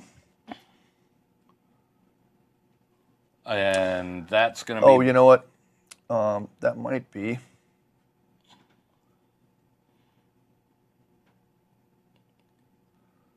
Let's see. Yep. Oh, timeline, duh. Right there in front of our nose. Come on. All right, so from timeline here, notice I have the ability to restore not all the way to the end of the log file. That was the punchline. There you go. So we have a slider. We can use a specific date and time. In fact, you can use a date time value to go to milliseconds if you had that degree of detail. Awesome. All right, so that wraps up the backup and restoration portion. All right, so the next topic we're talking about here comes up when you have a situation where you want to move a database from one instance to another or something along those lines. Yeah, I have a dynamic environment, especially if I have a pile of SQL servers. I might need to move a database to balance load. That's one possible reason. I might want to put a copy of a database somewhere else. That's a possibility. From a workload standpoint, I might want to balance the workload on a particular LUN and just move one data file or move a log file. Maybe I add storage and I now want to move a file to that. So that's what we'll take a look at next, moving databases and database files. And we'll find there's a division here, once again, between normal user databases and system databases. Oh, you got to treat the system databases special. What a great idea. All right, so moving and copying databases to other instances, multiple techniques, no surprise. We've seen this all along in the SQL Server product. Yep. We can use Management Studio. When in doubt, I'm going to right-click. So I can right-click on a database and perform a process called detaching it. Now, to compare something, if I were to right-click on a database and delete it, yeah, that would scare the heck out of me. the files are gone. Completely gone. Makes our last topic kind of important. Kind of important. If I merely detach a database, the files are still in the file system, but the SQL Server instance no longer has any claws or any hooks on them. And in fact, I could rename them, delete them, do whatever I want. They're just dumb files in the file system then. Whereas the data files, when the database is attached, I cannot touch them. I cannot rename them, move them, nothing, which is why this procedure is relevant. So after I detach, I then would move one or more of the files, and then I would attach, that's the general procedure name. In contrast to using Management Studio, SSMS, I can use SP detach DB, and I can also move or copy databases using SQL Server Integration Services. There are specific tasks for that, but Yep. I can't talk too much about that. That's your thunder for Friday. Oh, you mean you want people to come back? Oh, yeah. That would be cool. Yeah, I got to dangle some hooks or some carrots out there for that. There's a we lot of go. fun stuff there on Friday. I'm looking forward to Friday. So, as a newer procedure, using the SP attach DB, which has existed for a good long time, is being discouraged, and now create database with some additional syntax elements, and the for attach clause is now being promoted as the way to attach. Awesome. As with a number of file maintenance and file manipulation operations, I have to use the logical file names, but what if I don't know what they are? Let me guess, you can query a Yeah, catalog view. Of course, I have catalog views that will reveal everything like that. So let's move on. Take a look at relocating database files within a single instance. So if I want to move a database from one instance to another, I'll have to detach, and then I can attach. But what if I just want to relocate one file within an instance? Well, I use alter database for that, and no surprise, it will require the use of logical file names. So, okay, and once you've done, you have to actually move the files well, too. yeah, and then so I have to move the files in the file system and point properly. that makes sense. So what about the system databases? Yep, they need some special treatment. In particular, master, if I, for whatever reason that I would decide to move it, I'm going to have to use a special startup option. So I'll have to go into SQL Server Configuration Manager. You can look up the gory detail as long as you know you need a special switch. Is it -M? Yeah. I think it's -M, but whatever, some startup switch, and then you'll restart the SQL Server service. Other system databases, they'll also require alter database, but you'll have to restart the SQL Server service. So with that, let's take a look at moving a user database. So are we going to move it between instances this time, George? you know what? I don't even remember off the top of my head. Yeah. I have something squared away. All right, so first, I'm going to make a database in the default instance. So the default instance I've connected to down here, and I'm going to create a database called DB2BMoved. I love your naming. Don't you? It actually tells me what you're going to do with it. All right, so we happen to see this having been created in the graphical user interface. I see it here right now. So from here, I can go ahead and detach it. Now, I suppose it would be a little more dramatic if I tried to rename those files, drop them while the database is attached. It's not going to work. But for right now, I'll click on OK and notice this is no longer part of the default instance. Now, it didn't delete the files. It just disconnected it from the instance. And in fact, we're going to see this because now what I want to do is attach that database to another instance, whether this is halfway around the planet or, another machine in the rack. That's immaterial. Okay. The process is the same. So let me go to Windows Explorer, and I have to move a couple of things. All righty. Let me get my taskbar here, and we'll find in the default instance, here is my database to be moved. The other instance is in the marketing folder. Now that's my data file.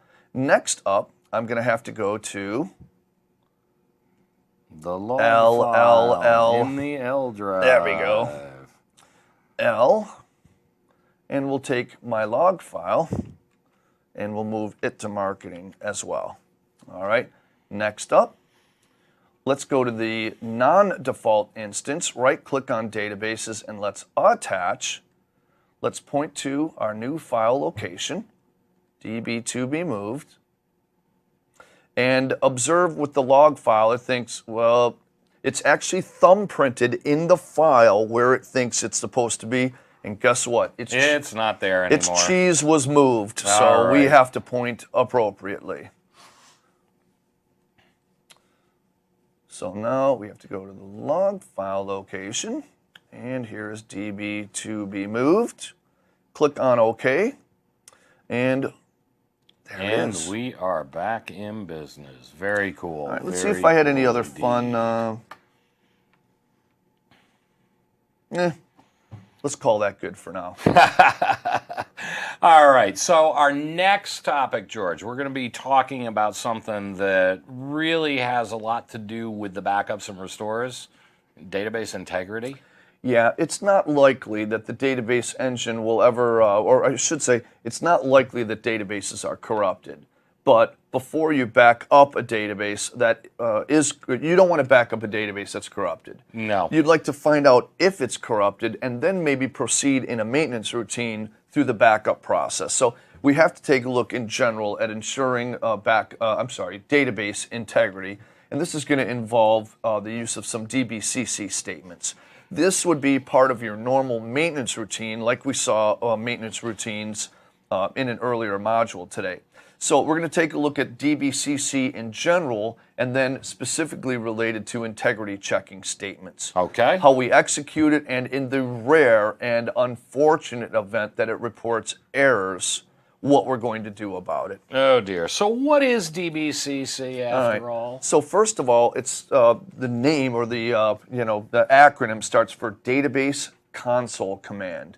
This is a new version of the acronym. Formerly, it was easy for me to say, Database Consistency Checker.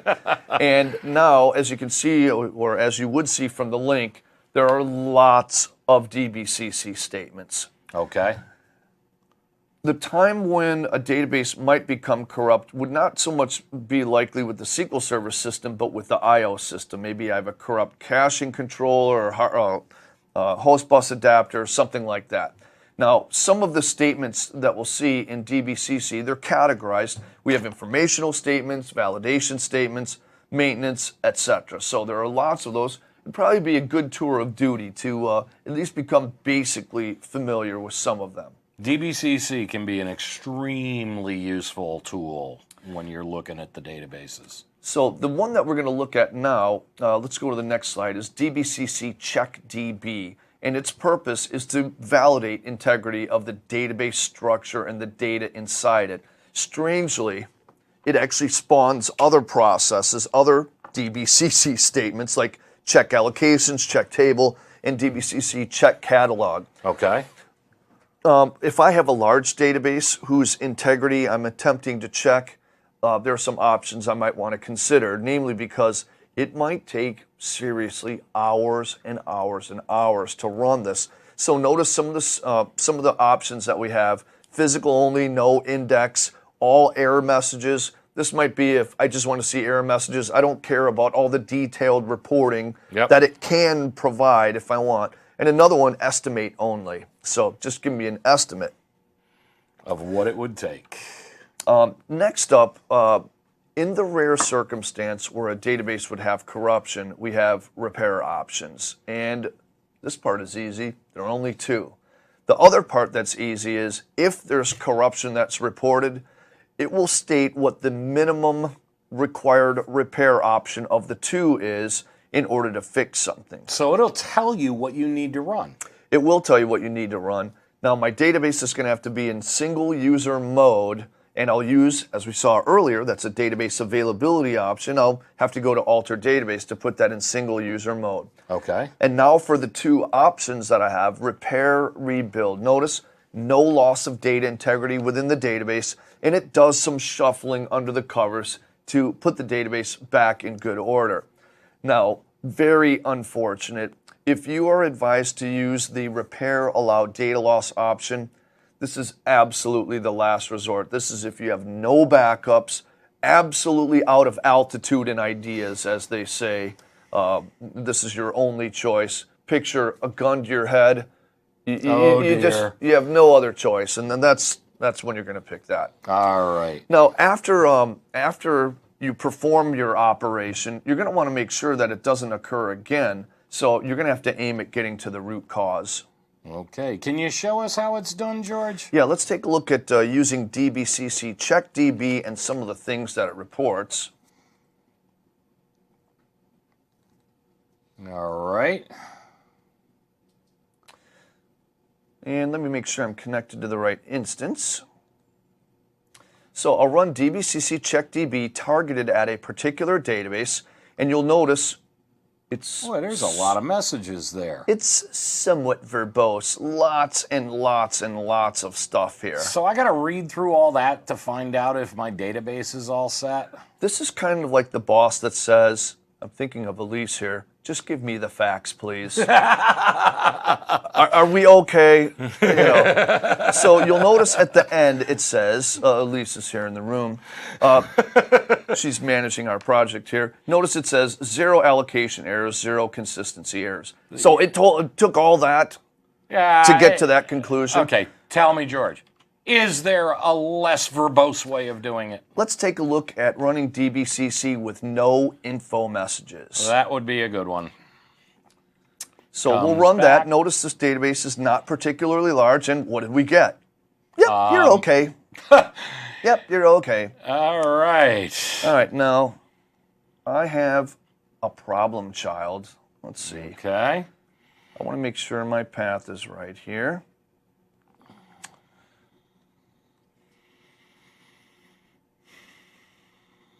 All right, so we have let's... SQL admin jump starts. Got that one in the wrong spot, huh? Did I put that on F? Okay, well that was an easy that's fix. an easy change. Change it from D to F. Okay. Let's see if that dog will bark. There we go. All right. You've been a patient guy with me, Rich. I tried, George. I tried. You know you got to be, though. That's probably because I've been there, done that, got the T-shirt on these things once or twice myself. Hey, wait a minute. There's red ink.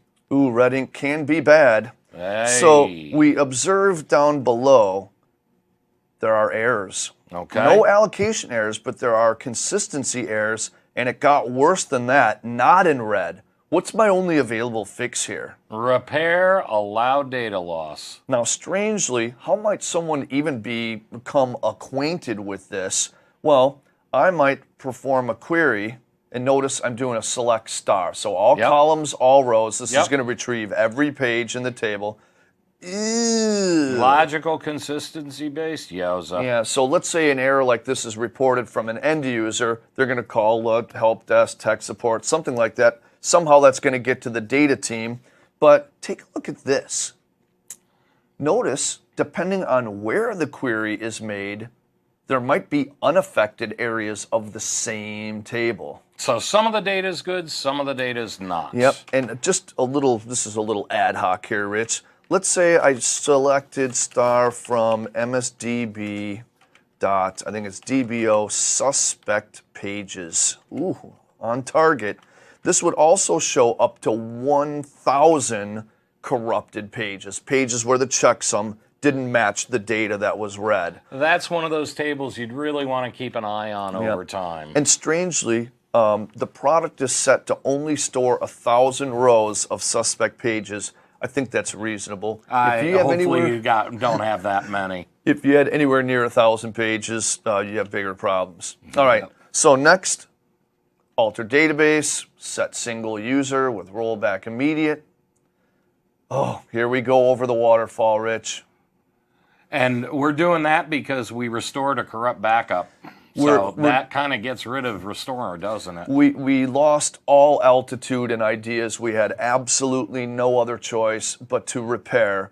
So now, let's go ahead and put the database back in production, so to say. Notice we can query the table now. We at least don't get an error. And notice that, well, our integrity has been maintained. The only thing is, though, it paid no attention to foreign key references, which means this shows all the order details that are no longer associated with orders. Basically, we are in seriously hurting shape. So we lost data. We lost data. Now, all right, that's the end of that kind one. of is expected with repair allow data loss. Yeah.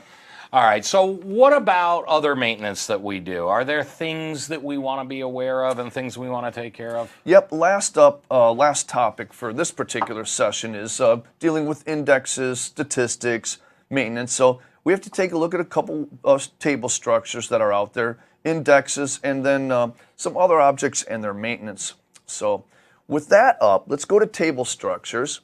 If I were to create a table in SQL Server without any special options, we would see that A, the data is stored in pages as normal, but the pages are in no particular order within the data file. Okay. In addition, the rows within those pages are in no particular order. Okay, so it's just a heap of data. Just a heap of data. Now, all right. Often, for various query improvement purposes, we will want to impose not only an order of rows within a page, but a logical order from page to page. Okay. And then some extra pages are stored outside of that clustered table that are used to navigate and find those objects. Okay.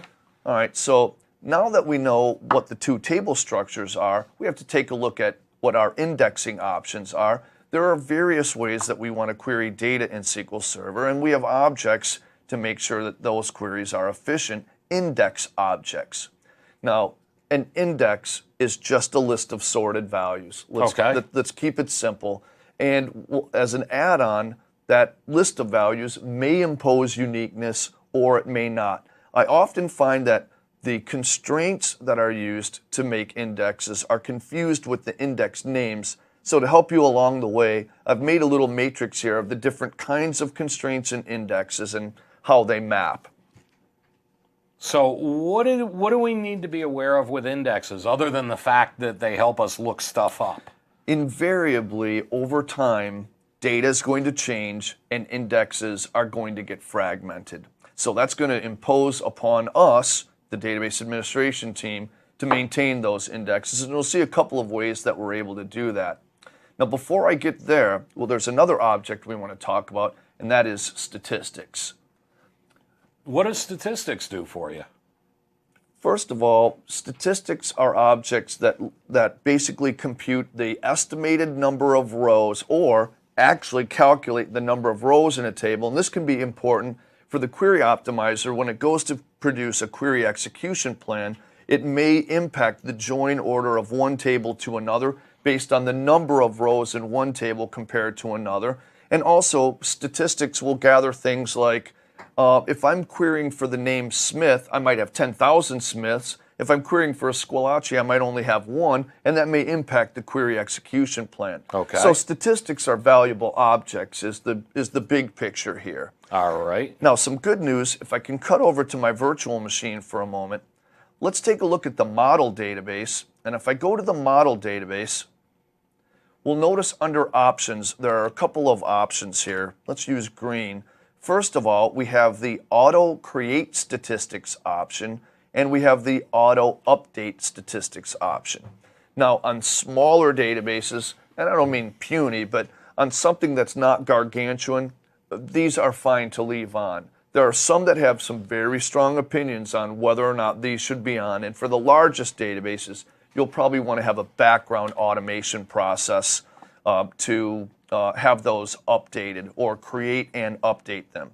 The impact here is that if I make a new database, it will have the same settings as model. Okay. So now that we know that, let's go back to our regular slide, if you would please. And we see that statistics can also become outdated as data changes. So we now have laid on the table that there are indexes to maintain and statistics to maintain, which brings us to the topic of index fragmentation. Okay, and what's fragmentation all about? There are two kinds of fragmentation that can occur in indexed and tabled data. So we have internal and external fragmentation. Internal fragmentation is kind of like this. Let's say I have a little kiddie pool of water. Okay. And I have a bucket that I want to use to carry the water from one place to another. If I only fill the bucket up halfway, I have to make double the number of trips. Makes sense. This is like a page of data that's only half full. SQL Server is going to have to read the page into memory in order to use it for querying, which means it's taking up twice the amount of space that it needs to, and it's more I/O operations to get the pages in. So often I don't want this. However, if I know I have lots of rows that I'm going to be adding in, then I may want to have pages partially full. And there's a percentage that I can use to dictate that called fill factor. Now, external pages relates to the physical location of pages within a data file, and when they're spread out, the read-write head of the spindle is going to have to move. Anytime the read-write head has to unnecessarily move, that is a negative performance impact, and you don't want that. Now, so how do you now get the maintenance to trigger off? How do you actually execute that maintenance? Alrighty, well, one of the things that you'll want to do is you may have a particular table that seems to be performing poorly. So one of the things that I may do, let's say I go to our market dev database, pick a particular table, and let's say I go to a particular index, I can get properties on that. Okay. Now, this is when I would have the foreknowledge or concern about a particular index out of maybe 10,000 that I have in the instances that I operate. And notice that I can see the fragmentation here and the page fullness. Okay. General threshold. If I see a number above 30%, I'll want to perform one operation. If I'm maybe 10 to 30%, I'll want to perform another operation. Okay. So with that, what are those operations that we want to do? yeah, those operations, I wanted to go back to the slide for just a second. I showed how you could use the GUI, and this is the index fragmentation page. So I think that's back one. Perfect. So at the bottom, you'll notice I can use the graphical user interface to determine fragmentation, and also I have a dynamic management object. Some of those we looked at early on. This is a very broad-reaching DMF. Notice that I can look database-wide across all indexes in the instance to determine fragmentation, and more granular than that. Okay, let's go on then. And then finally, notice that I have automation steps that I can use to maintain indexes. For indexes, I can reorganize them, which is more of a shuffling and modest efficiency improvement, modestly improving fragmentation. And then rebuild actually takes space to completely recreate the index and then collapses the old one and replaces with a brand new rebuilt index. Rebuilding takes more time. Enterprise Edition has some online versions of the maintenance operations. And a curious thing, when I reorganize an index, if I cancel that in the middle, the work that's been done up to that moment is retained. If I cancel a rebuild, well, it never made it to the finish line. That I'm not able to use. Oh, that's too bad. You'll notice from the graphic on the side also, I'm using the SSIS version of the maintenance task. Notice I can rebuild an index, reorganize, and I also can update statistics. These are very granular.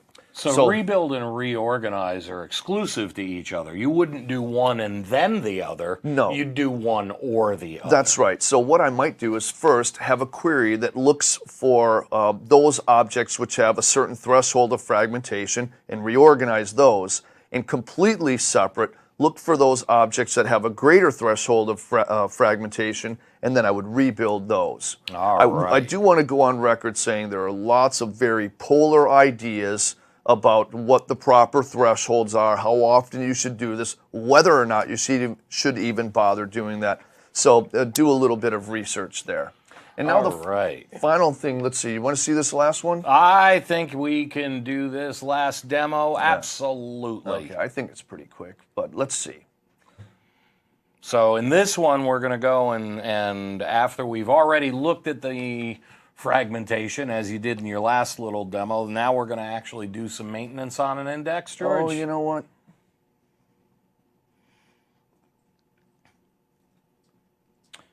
Oh, yeah, here we go.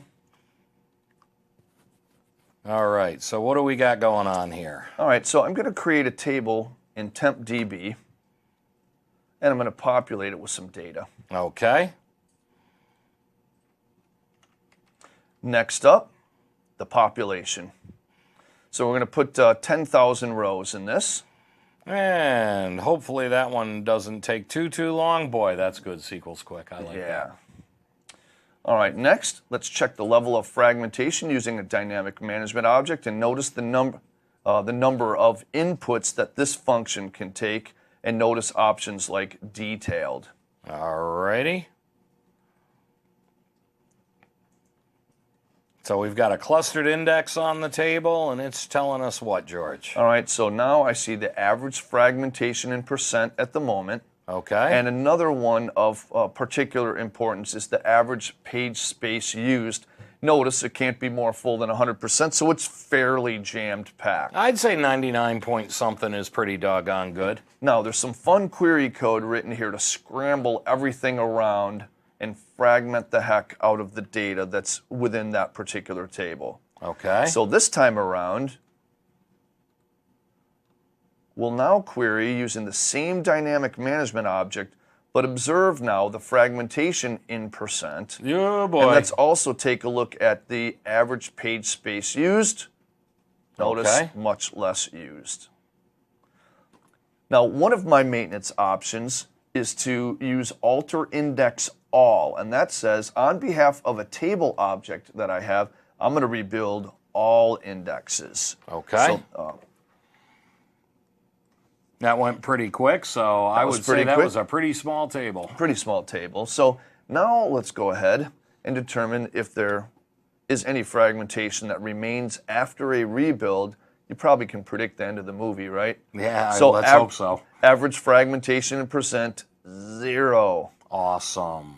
All right, and then average page space used in percent, there we go. Back up to that good level. Very cool. All right, so in this session, we took a look at data file maintenance, other kinds of maintenance, data stewardship, and next up is security. Yeah, we will be back in just about 10 minutes. Thanks very much. See you in a few.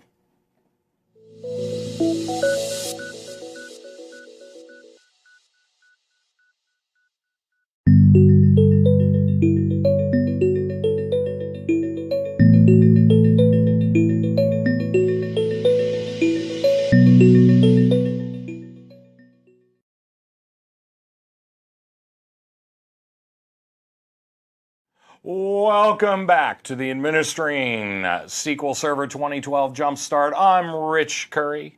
This is Mr. George Squillace. We have the geeks in the background that are helping us out. Thanks to the geeks. Yeah, without them, you would not be seeing this. So absolutely, absolutely thanks to the guys behind the camera. All right. George, what do we got coming up now? So look, Rich, we're 4 modules down already, kind of unbelievable, but this module, again, a very important module, something that you just have to get right. Remember, it's your fault. It always is my fault. Just ask Elise, she'll tell you. So implementing security, a bunch of topics to look at, and going to the overview, we have onion layers, I suppose we could describe, onion layers of security that we could set in SQL Server. And we want to take a look at each one of those layers. Okay, I'll use the proper term, scopes of security. We have server level scope, database level scope. We want to investigate the levels of security that we have, server level, database level, and then some strategies that we'll use for implementing permissions. That's the big picture for this particular module. So let's start up at the top. What do you think? Sure. So in this particular topic, we'll look at, in general, the security scopes, list them by name, give you a picture to have in mind that will help you put your mind around what the available scopes are, and then look at some other things, authentication modes, and then allowing someone to access a SQL Server instance. Then we'll take a look at some administrative activities at the instance. So that's coming up. All right. Big picture. The point of the diagram is to show that there are security options, or there is security that can be applied at several different scopes. Up at the instance, and you see some example objects that can be controlled that are instance level objects. Then we have database scope objects, schema scope within a database, and ultimately, and most granular, we have individual objects within a database that can be controlled. So could you talk about scope as kind of like a container? So the database scope is inside the server scope and the schema scope is inside the database scope? Yep, think Rolling Stone. And okay. Not so much in the sense of the music, but if I happen to assign permissions at one scope, generally speaking, and depending on the permission, those permissions are going to roll downhill, bless you, roll downhill to the other scopes. There are some permission-specific statements that you'll see. I like, in particular, in one of the courses that I teach, where it talks about the grant statement, and it says something like, quote, "The grant statement is a very complex statement. There are a lot of options, but at least the point is obvious. We're giving access to something." All right. So moving along, one of the first important security decisions that needs to be made is the authentication mode. As you can see from the lower right, this decision can be made during installation and can also be changed after the fact.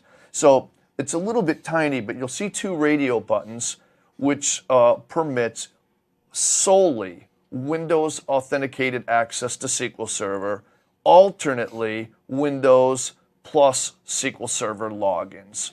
So basically, you can always use your Windows identity to log in, but SQL Server logins have to be specified specifically. Got to throw a switch on, and there's a cost. Uh-oh, what's the cost? The cost is that you're going to have to restart the instance, restart the database service after you make that change. So anytime you change security, you got to restart the instance. Well, anytime you change that in particular, for sure. Authentication, yeah. Okay. Now, for those that have a lot of SQL servers, consider this. What actually changes is a registry key, which means then if you wanted to change the mode universally on a bunch of SQL servers, you could actually set up group policy to change the registry key in the policy and apply that to your fleet of SQL servers, restart them, and you are good to go. Very cool, very cool. You'll notice with the Windows identity, that's something that's already defined in Windows, but if you go back for just a second, in the upper right, we're seeing that we could create a SQL login, which is thumbprinted, so to say, to this particular SQL server. Quick little side note, starting with, I think this was SQL 2005, you now can have SQL logins pay attention to the underlying Windows password policy if it's a server operating system. Yep.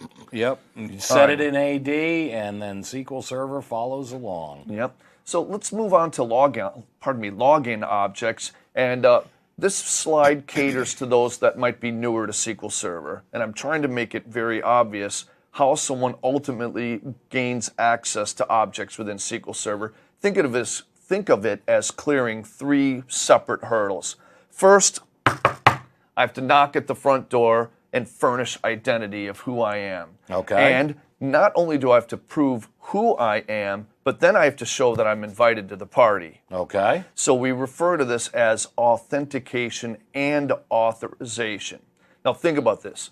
If you go in, this is a sort of a private question, but let's say you go into one of your friends' houses. You going to wander around and look inside the medicine cabinet? I hope not. No. So similarly, once I get through the front door of the SQL Server, I may not be able to wander around everywhere in the instance. And we'll see from the second hurdle, my login object, which is created to permit access into SQL Server, must then be registered at the database level.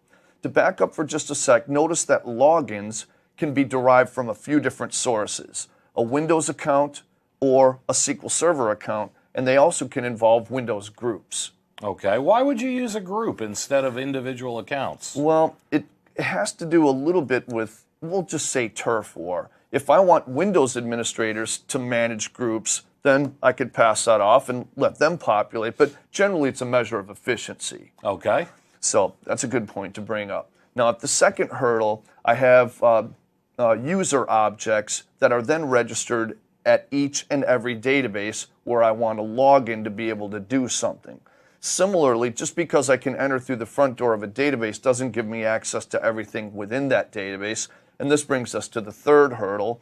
This will be what we'll look at towards the end of this module, actually gaining access to objects within a database. And there are a few different strategies that you can use for this.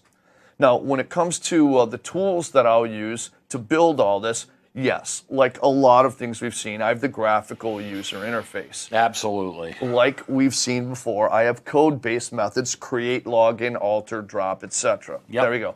And along with these login objects, they have configurable options. All Not a right. lot of options, but some. All right, so next up, let's take a look at administrative capabilities at the instance level. So we'll refer to these as server level roles, server level permissions. Now, think of being on a cruise ship. Okay. So being on a cruise ship, boy, you would really not want to fall from one of those cruise ships because a cruise ship isn't going to be able to stop on a dime. It's not going to really be able to turn on a dime either. Hope you can swim. So the comparison here is that there are certain things that have been part of the SQL Server product that have been around for a long time and they're hard to let go of. Okay. And in particular, I'm referring to server-based roles. Sometimes they're called fixed server roles, namely because I can't change their name, I can't change their permissions. The one thing I could do is add or remove members. Okay. Drum roll, please. We have some product excitement. Uh-oh. Something new? Something new. Now in SQL 2012, finally, we have the ability to create our own server-based roles. You'll get to see this coming up in a moment. Party favors and cheers, please. There you go. All right. DBAs have been screaming for that one for a long time. Yeah, namely because often the fixed server roles granted a whole lot more than you would normally want to for any particular purpose, so that really made them null and void. So in order to create both server roles and to be able to assign more granular server level permissions, we have a few tools that apply. Any surprises? We have Management Studio. I would hope so. Well, we also have a system stored procedure if I want to use code to add a member of a role and if I want to create a role. So you see those two code elements there. So would it be safe to say then that if you don't want to assign specific permissions to a user, you create a user-defined role and assign the permissions? Yeah, good strategy. Awesome. All right, so guys, if you'd cut over to my virtual machine. Let's go take a gander. I'll collapse a few things to tidy up. And we'll focus at the instance level here. So notice I have the security node, and under the security node I have server roles. These would be what we would consider as fixed database roles. Now, having been with the product for a long time, I recognize these names. These are all fixed roles. Not a single role is a non-default role. These are all default roles, so to say. Okay. So with the graphical user interface, I now am able to create a new server level role. So let's call this administer logins. All right. And now I'm able to grant access to the particular logins that I might want to grant access to, whoever those might be. So I have one selected. I could grant the control permission. And of course, I'm able to script out almost any graphical user interface activity and put all of that in code. So now that I've created the name of the role, the permissions of the role, this is where I would determine who the members of the role are, and now I could add members.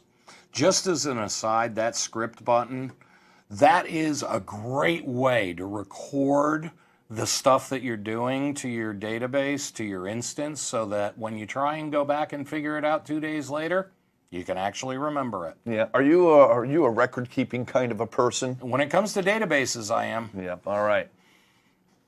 Alrighty, so next up, I'm going to create a couple of logins, and as I'm able to create a login with the graphical user interface, you'll see that I can also create logins in code. And you'll observe from the names here, these are not Windows naming conventions. A Windows naming convention would require a machine name, or more likely a domain name, a backslash, and then a name, which means that these are SQL logins. Okay. And what are those options that you've got set on there, like default database and check policy? Yeah, so I think I skipped this, pointing this out on a slide before. I had a little picture of a laser pointer on one of the slides and skipped stating what the relevance of that was. When a user successfully connects through the front door of a SQL server, they are always, repeat after me, always pointed at a particular database. So using the default database option says when someone comes through the front door, their laser pointer, so to say, is pointed at that particular database. Now you can move your laser pointer with the use database statement, but this sets up a default option.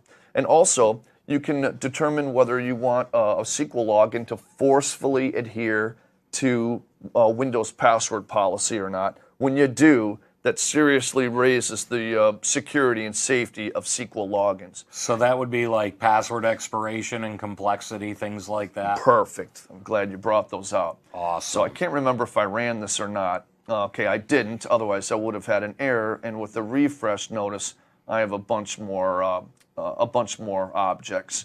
So at this point, I would be able to go to the instance. Let me just look at a couple of those names. Like, okay, Bob and Brandy. Go to properties. Go to properties of the instance. Go to permissions. Now I see the list of logins. So let's say Brandy, we want to grant her, instead of membership in a role, maybe she's a developer and we want to grant her create any database. So grant create any database with Brandy being selected. Awesome. Now, maybe Jane needs more authority than that, and once Jane is selected, now I assign her grant control server.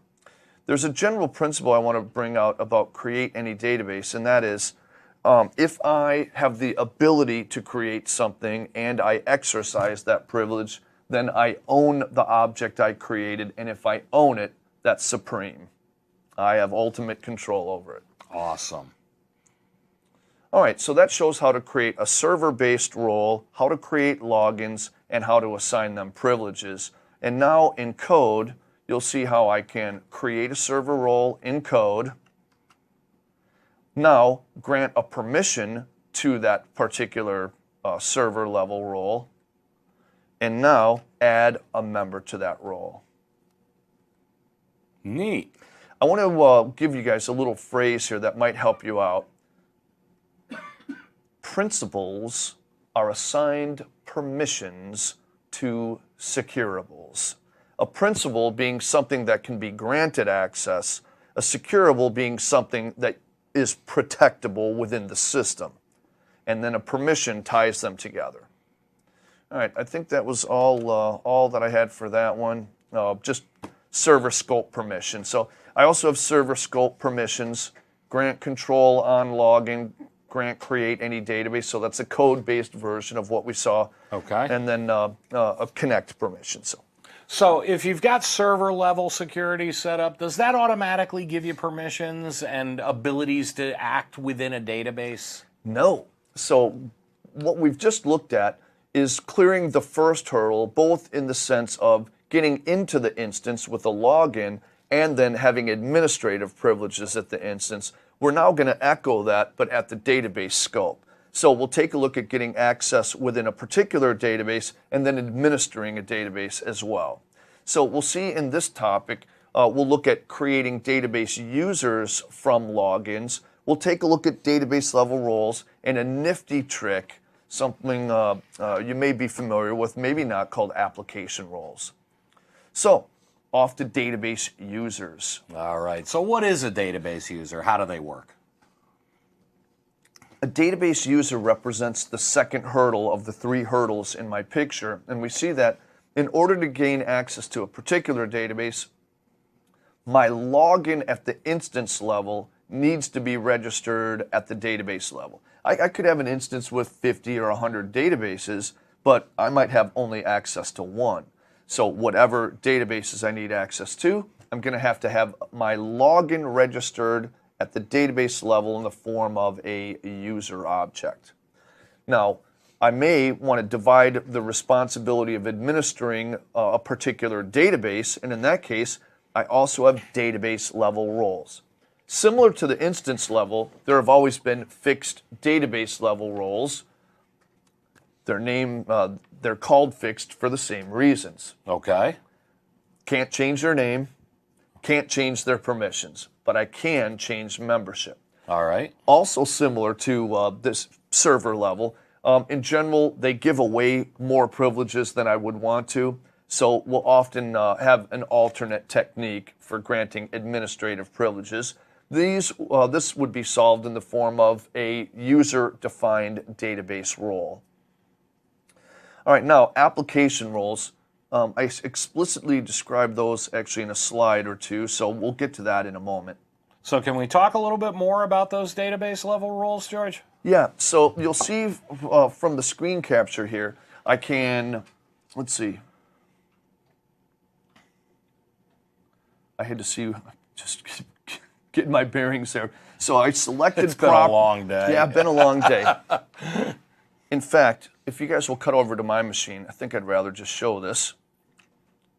So I'm going to navigate to a particular database, expand the database, go to security, and from a confusion standpoint, notice that I have security at the instance level, but each database also has its own security node. I think this can be confusing at times for those that are new to the product. So when I go to roles, I have database roles, and once again, this represents my fixed set of database roles. Okay. I also have users defined, and if I want to have a user registered at this particular database, so that would be the fancy DB, when in doubt, I'm going to right-click. I'm going to choose to create a new user, and from here, I'll define the classification of user that I want.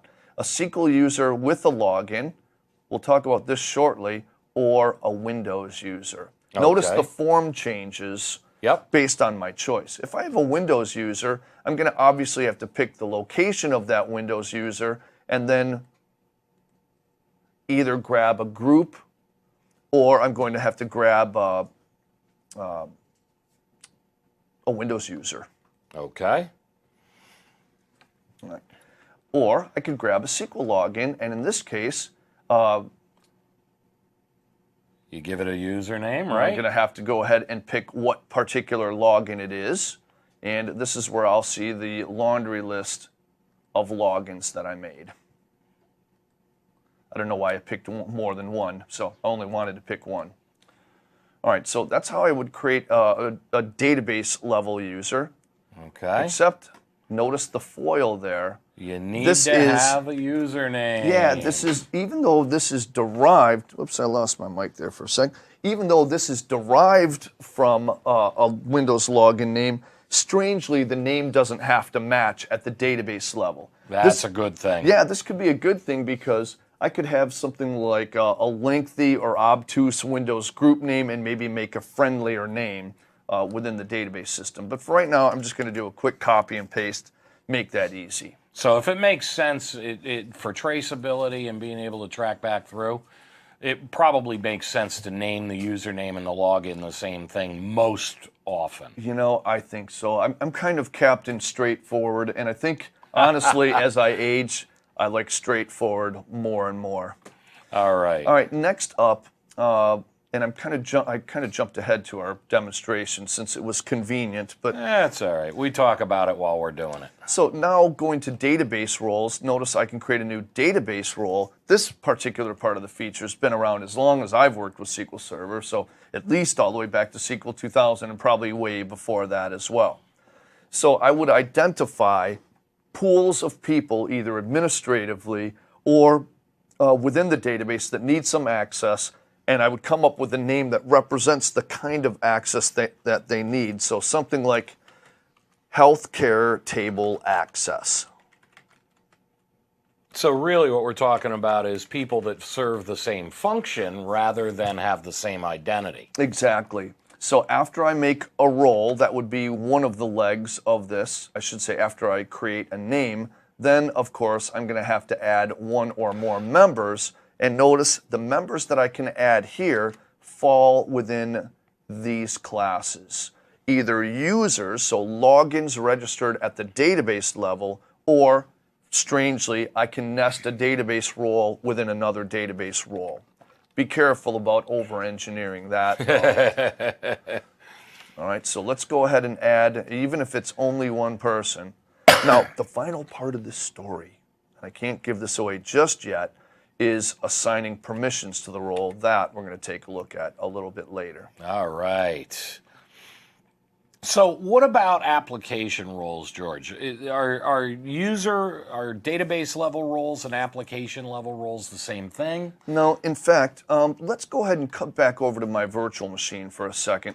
See, there are some smarty pantses out there, and some of the smarty pantses have connected some dots. Okay. They'll say something like, well, hey, I can use this application. It connects to a particular database. Maybe somebody gave them some details. They know what the server name is. Maybe they even know some of the objects they would access. So they could do something like this. In fact, I don't even remember if I have Office on this machine, but let's say we did. Hey, we got one. So now I could go ahead and make a connection directly to a SQL server. And if it was based on my Windows or SQL credentials, I'd be able to make a connection and manipulate objects completely outside of the application's logic. Wait a minute. Are you trying to say to me that a user who's got access through an application, if I create their username, they can come in some other way and still get at the data?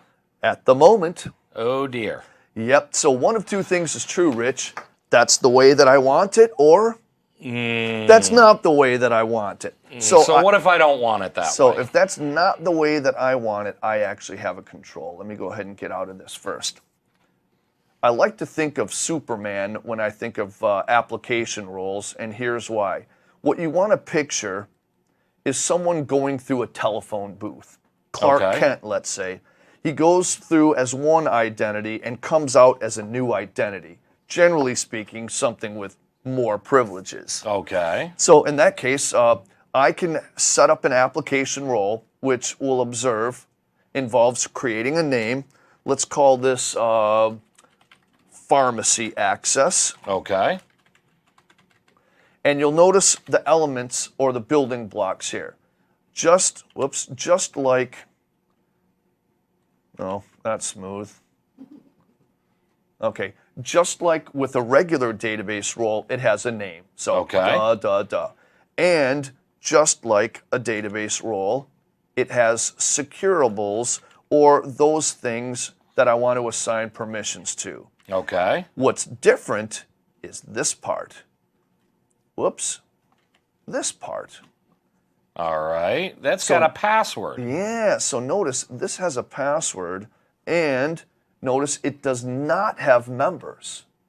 You know, I was looking at that and I was wondering, how does somebody use the role if you don't have membership? So let me just put in a dummy password here so that I'm able to complete the creation of this object. Okay. And that will be the activation password. So let me go back, if you go back to the slides for a moment there, troopers. All righty. Now, what I need is my front-end application. I'm sorry, I have to back up. So I'm a human, and I open up an application. I open up a web URL. I open up a Windows application. That application is going to have code behind to make a connection to the database. Okay. From there, it will bear my credentials in interacting with the database, except if I have an application role, I have a statement that says this connection is going into the telephone booth and coming out as somebody different, but the end user does not know that this happened. They neither know the role name, nor do they know the activation password that I just set up. So SQL's not giving permission or allowing access based on who they are, but rather by code telling them what they can do. Exactly. So only based on what their role dictates will they have access, which means then if Smarty Pants user would now attempt to use Excel and attempt to make a connection to the database, that they wouldn't have any permissions because they would be assigned to the application role. So there we go.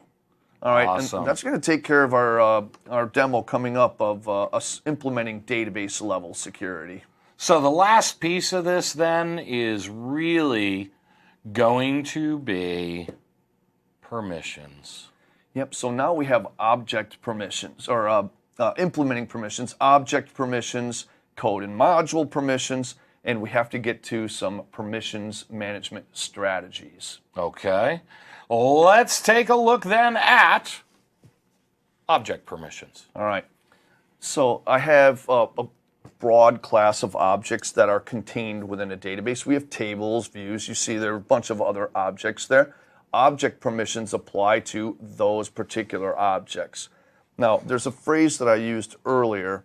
If I have to do something once, I'm probably going to need to do it more than once. Probably going to have to do it again. So I would tend to want to avoid giving permissions to single objects, and when I can, leverage a better strategy. Meaning, if Susie needs access to table 1, then she's probably going to need access to table 2 or a broader base of objects. So that means now I'm managing access on an object-by-object basis. So the other thing is, Susie may be here today, but she may go, and that means now I'm going to have to take Patty or Mikey or somebody else and assign them all the same security that Susie had. Okay. So let's see if there might be a way that we can improve efficiency there. As far as object permissions are concerned, it depends on the type of object. So I might need to change the structure of something like a table. Maybe I need to add a column, add a constraint. So alter permissions might apply. Another possible permission is broad control, where I have really unrestricted access to a particular object. Now, for objects that hold data, such as a table, we have data manipulation language statements that we can execute, select permission, insert, etc. And then finally, what I call the tattletale permission. The tattletale. I might want someone to be able to look at the code that defined an object, but not have them change the definition of the object. That's a minimalist permission. So we have the view definition permission. Awesome. Now, are objects the only things that you can set permissions on, or are there other things that we're going to need to deal with? In addition to objects like tables and that, we also have executable T-SQL code objects, such as stored procedures and certain kinds of functions. Okay. So they also have permissions that apply to them. Some overlap, but not a perfect overlap. The primary permissions that apply on a code module would be the execute permission to use it. So if I wanted to use a stored procedure, execute it within code, I would need, well, the execute permission. Okay. So how do you set up these permissions? How do you get them to applied so that you can manage everything? Sure. Consistent within SQL Server, we have Management Studio. And within Management Studio, I can start with a principal. That is, let's say Mary needs permissions. I can get properties on Mary and then point her to the particular securable. Alternately, I can go to the securable and then bring principals that I want to assign permissions. So it kind of depends on, well, somewhat preference, but also if I need to assign a principal to multiple objects, start with a principal. If I have a securable that needs multiple principal assignments, start with a securable. Okay. So there's no crime either way. You can get the job done. All right. Now, if I want to do it in T-SQL code, I have my normal DCL statements, data control language statements, grant, revoke, and deny. Should we talk about those for a minute? Absolutely. I think right. they're important. So when I have this nice candy bar, thanks Microsoft, I saw that out in the hallway here. Let's consider this as a precious resource of some kind, and it is a good one too. Okay. All right.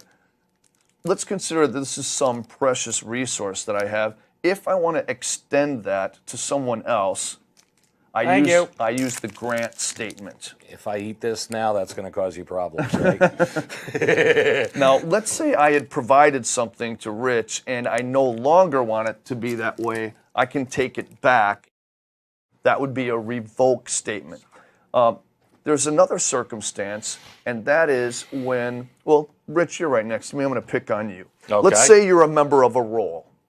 So you're a member of a role. Let's say it's the sales role, and I grant you access to a particular table. I grant the group access to a table. And maybe that group is granted access to a number of different tables. Okay. But there's one particular table the group has access to that I don't want you to have access to. Are you picking on me? Absolutely. And in this case, I'm kind of at a fork in the road. Okay. Neither road will be easy. One road is to create another group with the same sales members except you. Okay. And that means now I have to manage two separate groups and remember when to use which one. This is not tidy.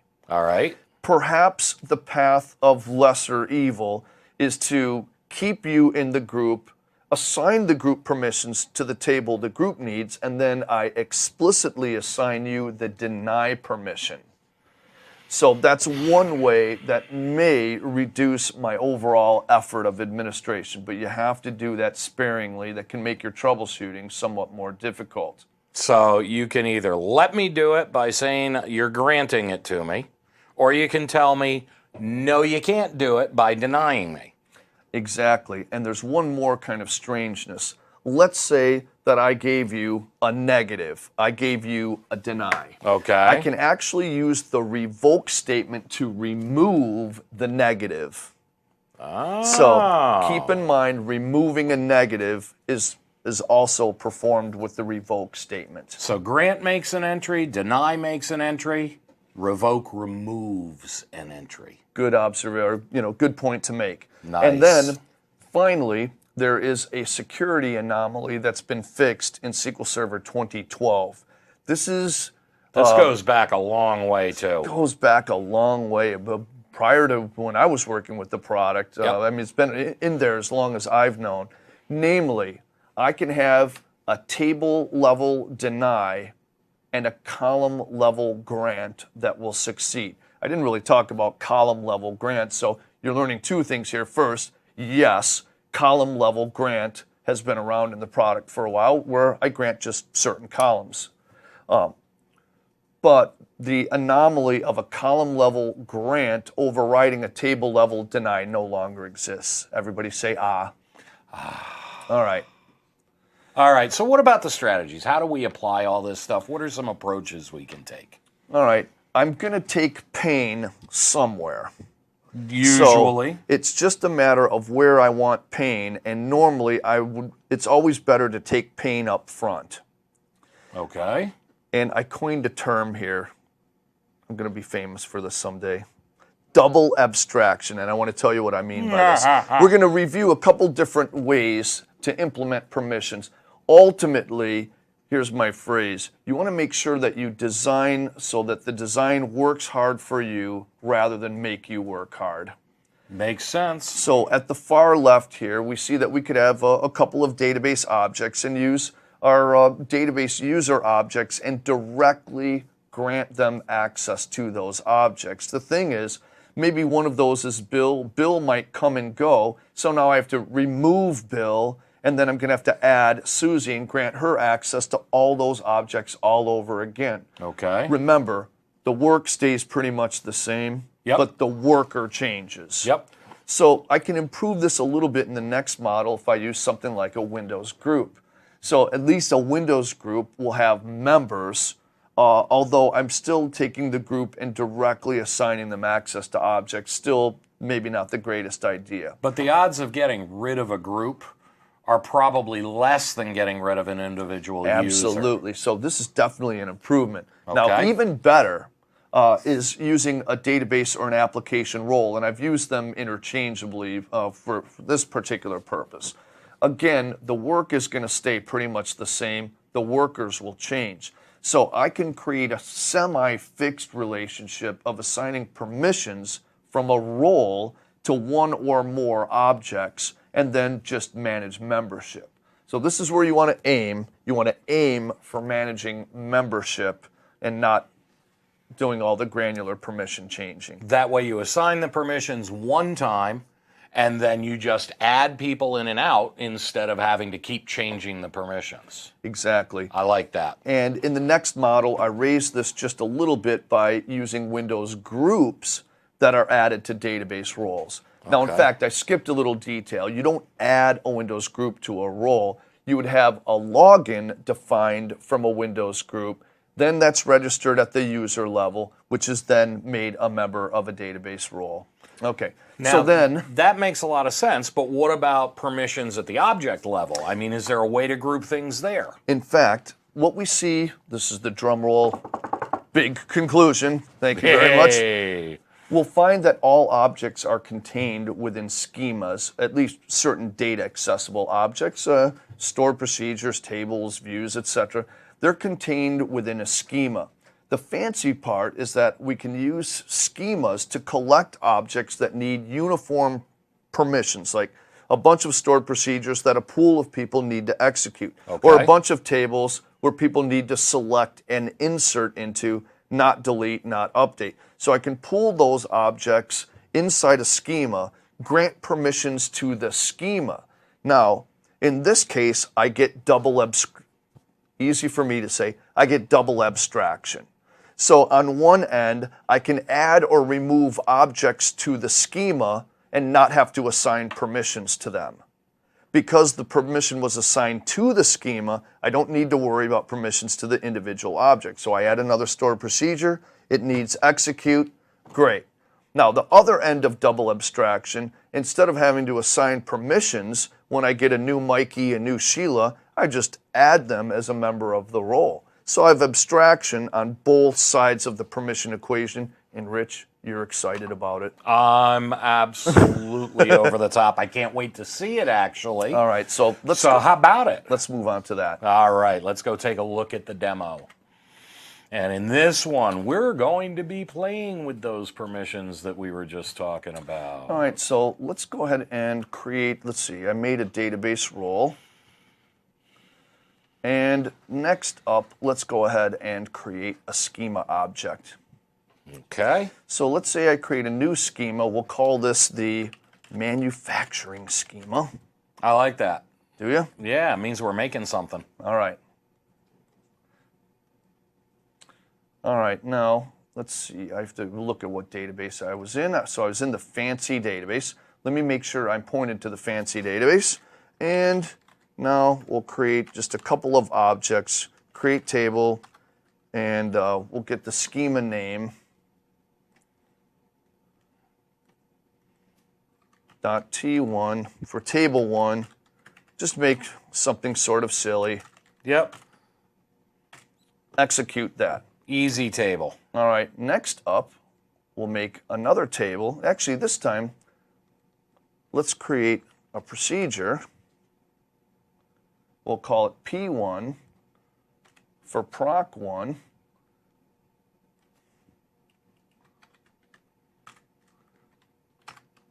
As select star from manufacturing dot T1. Okay. So we've right? got a table, we've got a procedure. What's We've got a next? table and we've got a procedure. Okay, so now using, of course, both the GUI or code, I'm going to take my role and assign it to the schema. Which way do you Okay. want to start from, the role or the schema? Oh, surprise me, George. Okay, so let's start at the schema. I'll go to properties. We'll go to permissions. Okay. And this is where I will assign a database level principal, a user, or a role. Okay. So on one end, we have the abstraction of objects being in the schema. That's already been set up. But now, let's go ahead and pick a role. So object types, we see database level objects. And now let's pick the particular one. All right, pick whatever role we want. The one we're picking isn't material to the demonstration, just right. by virtue of picking a role. Okay. And so now I have the 3 legs of the permission stool, so to say. I have the securable. That's the schema object and the items in it. I have the principal, and now we have to combine those in here. In here, and grant a permission. So let's say we have execute, grant execute for stored procedures, and grant insert and select for tables. S, whoops, it comes lower in the alphabet. It has been a long day, hasn't it? All righty. I'm having trouble remembering my alphabet, too. There you Don't go. worry.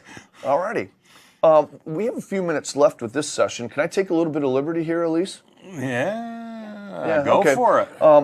There are a few resources that I want to direct people to. In particular, some websites that have email subscriptions. They'll send some stuff daily to you in your inbox.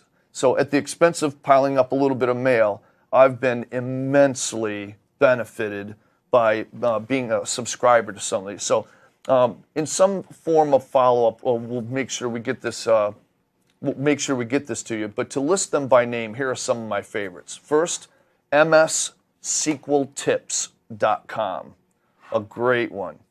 So MSSQL Tips, there are lots of contributors, lots of real smarty pantses that contribute there. Another one, SQLServerCentral.com. Pretty parallel sites in terms of what they offer, email-based subscriptions, tips, code, lots of great stuff. Another one, these are from, these two are, at least one is a former Microsoft employee, and they live here in Seattle metro area. This is Paul S. Randall and Kimberly Tripp's, their group, SQLskills.com.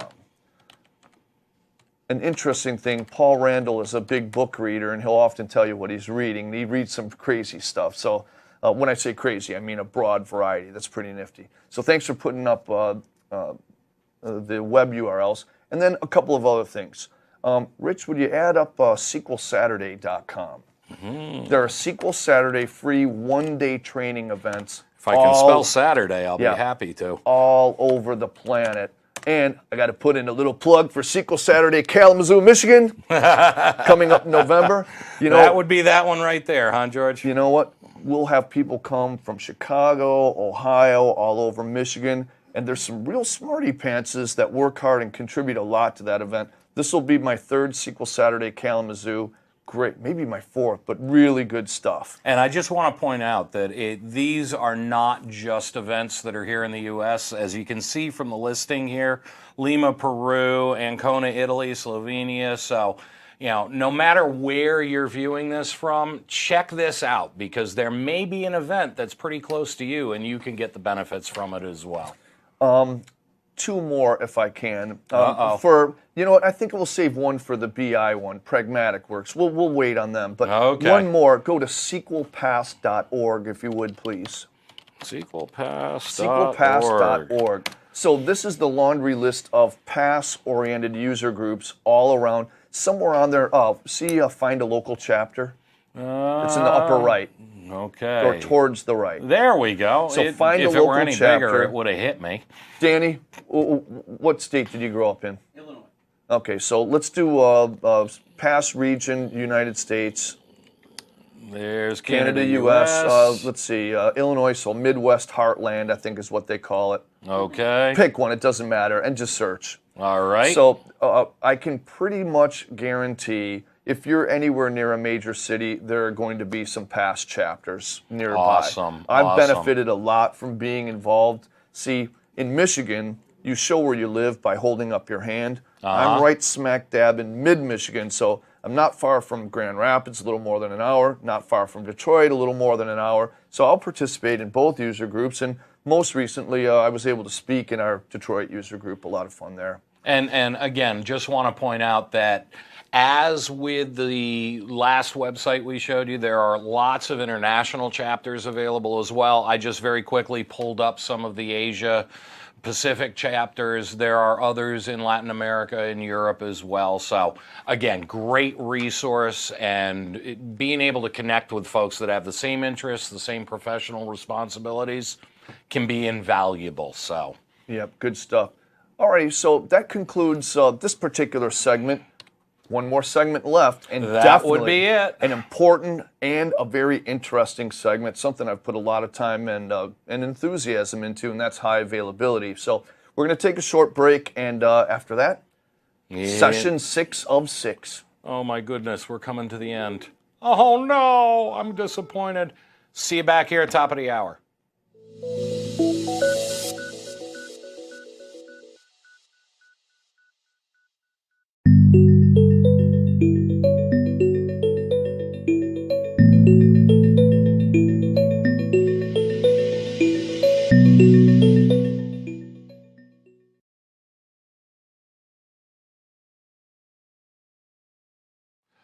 Welcome back, Module 6, our final one of the day. I am Rich Curry, still and will continue to be.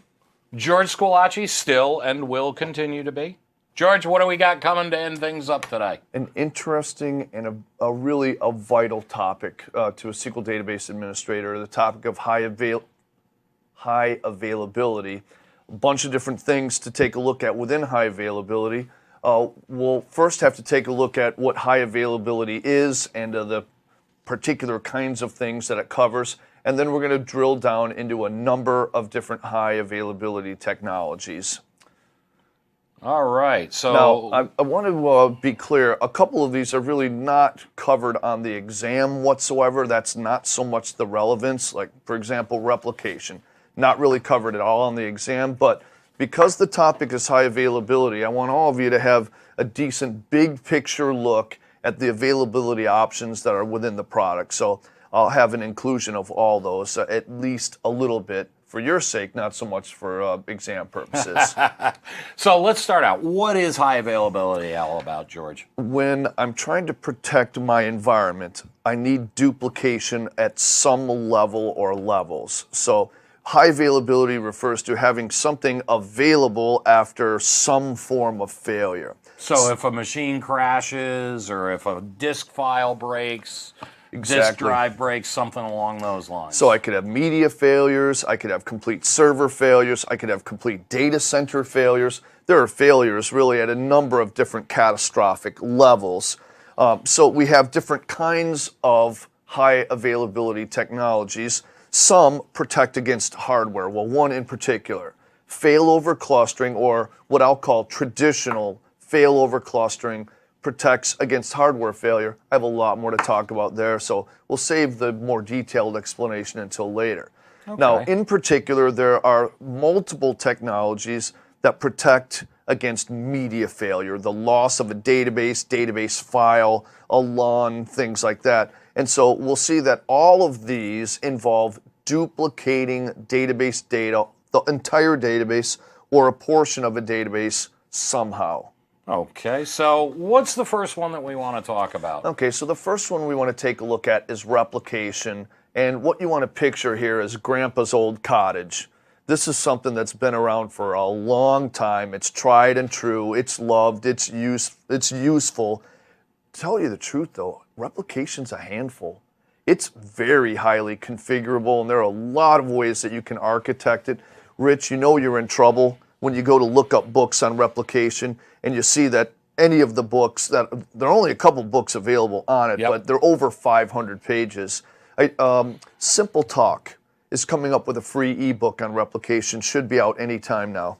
That's a good thing, because I don't care what you're doing. Replication, at some level, you're probably going to have to deal with it in your SQL Server career. And not only that, but it's probably going to get tangled at some particular point, and you're going to have to learn how to untangle it as well. Now, every one of the topic areas in this module is going to have a general pattern, like what are the facts, the basic technology that it uses, or movement or duplication method. Then, what are the hands-on or general hands-on processes for implementing it? And then, not a single one of the technologies is perfect. Every one has something glaring that's omitting, or some potential drawback.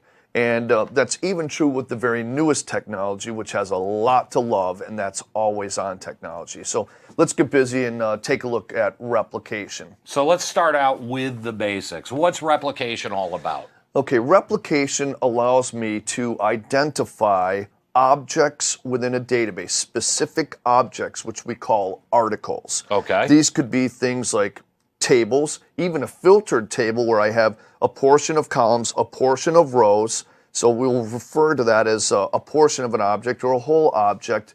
And I have a collection of articles that are then contained within a publication. So kind of like a magazine and the articles in a magazine.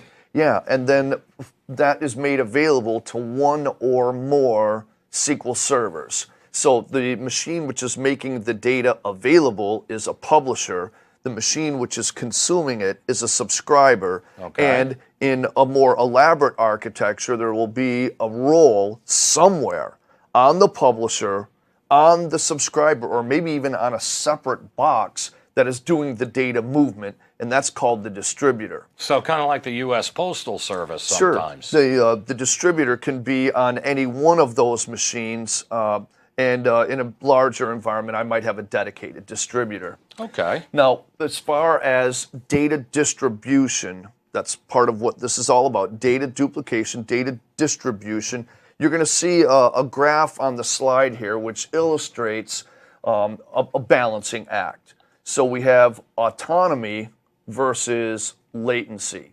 Now, there are times where I might have a copy of a database or a copy of an article, and I want it transactionally very consistent, not perfect, very consistent with the original object. And notice that moves us towards very low latency, but if we happen to lose a connection between the two machines that are replicating, then we have no autonomy, so we're going to have a problem. So very little time for them to have to be in the difference between them, very little time to make them the same again, but there's a high dependency between each other. Exactly. Now, on the opposite end, we have very high latency that allows maybe a lack of connectivity for an extended period of time, but no worries. Maybe I don't need the latest data. So we have other ways of being able to handle that. High autonomy, but also with high latency. Now, I don't need you to memorize all the terms in between the two extremes. Just realize you have a lot of choices. Oh, yeah. There are a lot of ways to weave this, and I have a lot of respect for those that wrote the code to get all of this to work. In one of my previous lives, George, I had 120 databases that we were synchronizing data with, going through with replication in different levels, and I got to tell you, it was a lot of work. It is a great technology that requires a lot of attention. Okay. Now, I've already stated what some of the possible articles are. I could have a complete or a filtered table, but there are some other objects, such as a stored procedure that produces rows, a view. Now, a curiosity is that whenever I pick an object with dependencies, like a view or a stored procedure, the underlying objects come along with it. Okay. Whether you have to select those two. So in the process of configuring a replication, I have to determine a schedule for how frequently I will want the propagated updates to go to the target or subscriber. And in this case, agent services are going to have to communicate with other agent services. So whether you use code or the graphical user interface, you're going to have to configure agent security. These are the basics of replication. So what are the broad types of replication available? You'll see on the next slide that there are a number of different replication types, and I've shown you one of the wizard steps involved in setting up a replicated set of objects if you use the wizard. So we have snapshot, transactional, and merge. Those are the broad types, and notice we have two different kinds of transactional replication. So with snapshot, I'll have a large amount of changes, maybe let's say 80% of the data in an article changes from cycle to cycle. So rather than tracking the individual changes moment by moment, we just take everything wrapped up in the publication and replicating it. So it would be like taking a picture of your kid once a week and replacing it in the frame. Exactly. That's a good analogy. Now, on the opposite end, merge replication would be like, if you're familiar with domain controllers, I might have 3 different Active Directory domain controllers, each holding full copies of the object. And if an object changes in one copy, then that's going to change in the other copies as well. Transactional replication would be when I have some modification, I want that more immediately reflected in a destination. And like I said, there are many configurable options with this. So how do I implement that? What are the different steps that go into it? Well, taking a look at implementing replication, there are lots of things to like when it comes to high availability, because I'm duplicating data. You'll notice it can support not only one subscriber, but I can have multiple subscribers for one publication. So I can have even more than one copy. So I could take data from one spot and send it out to a whole bunch of different servers.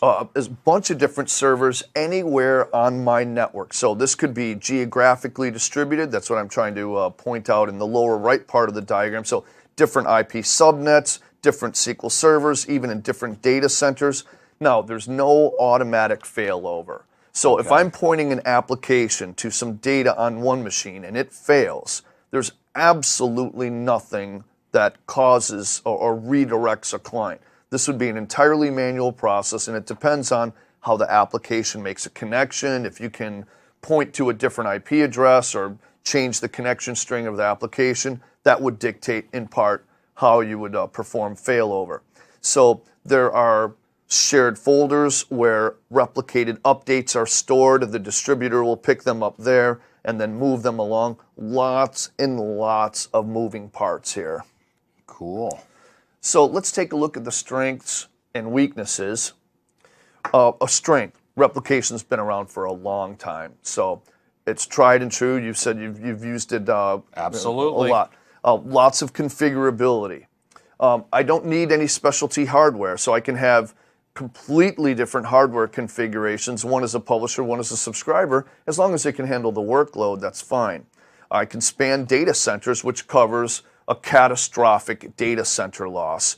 And I can have multiple secondary copies. And depending on the replication method that I use, they also can be locally modified and the changes replicated back. But what about weaknesses? What are the things that might keep you from choosing? They all have a price, right? Absolutely, So everything does. We saw no manual client failover, and in fact, depending on how my application makes a connection to SQL Server, that could really be a handful. So Sure. You need to look at that for your own environment.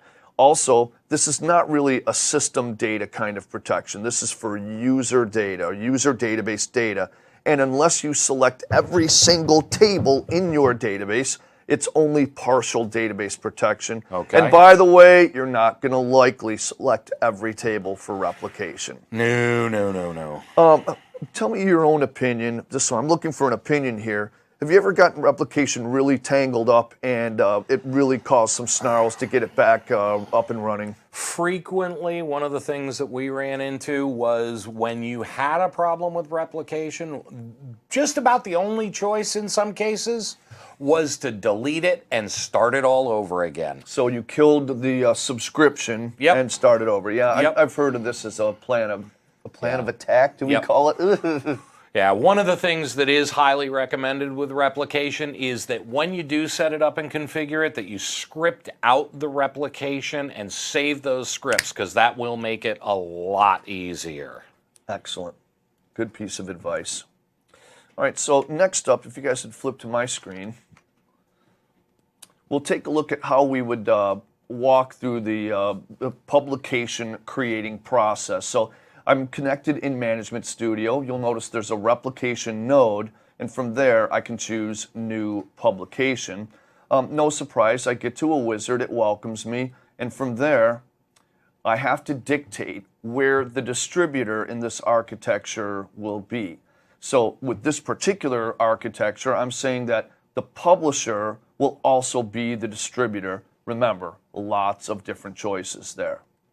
So after that, we'll find that there has to be a folder designated where updates can be found that the distributor will pick up on and then move to a target location. So if there are enormous amounts of updates or you have a number of subscribers making connections, you might want to make sure that you specify a place that has enough space. Now, another thing to keep in mind compared to our other technologies, all of this occurs within a single database. So notice, as far as the scope of protection, we're actually inside the boundaries of the database. So I have to pick the database within which I want to replicate, and then this should look a little bit familiar. Yeah, I saw that one earlier. Now, think about this. There are certain doors you go through in life. The door slams behind you, and there's no knob on your side. Okay. And similarly, when we change the publication type, that's a door we don't go back through. There are several other choices. You step in a bear trap. You have to rip the subscription or publication out in order to make a change. So once you've set it, that's about it. Okay. You're going to have to stick with that. All right. All right. So next up, this is important. You'll see this is the list of articles. You guys got to go back to my slide. Thanks. You have to pick from within the boundaries of available articles. So you can read. We have tables, stored procedures. But notice that we have the plus signs next to a couple of the objects. So we can expand those and see the individuals on each one. And in fact, on a column by stinking column basis.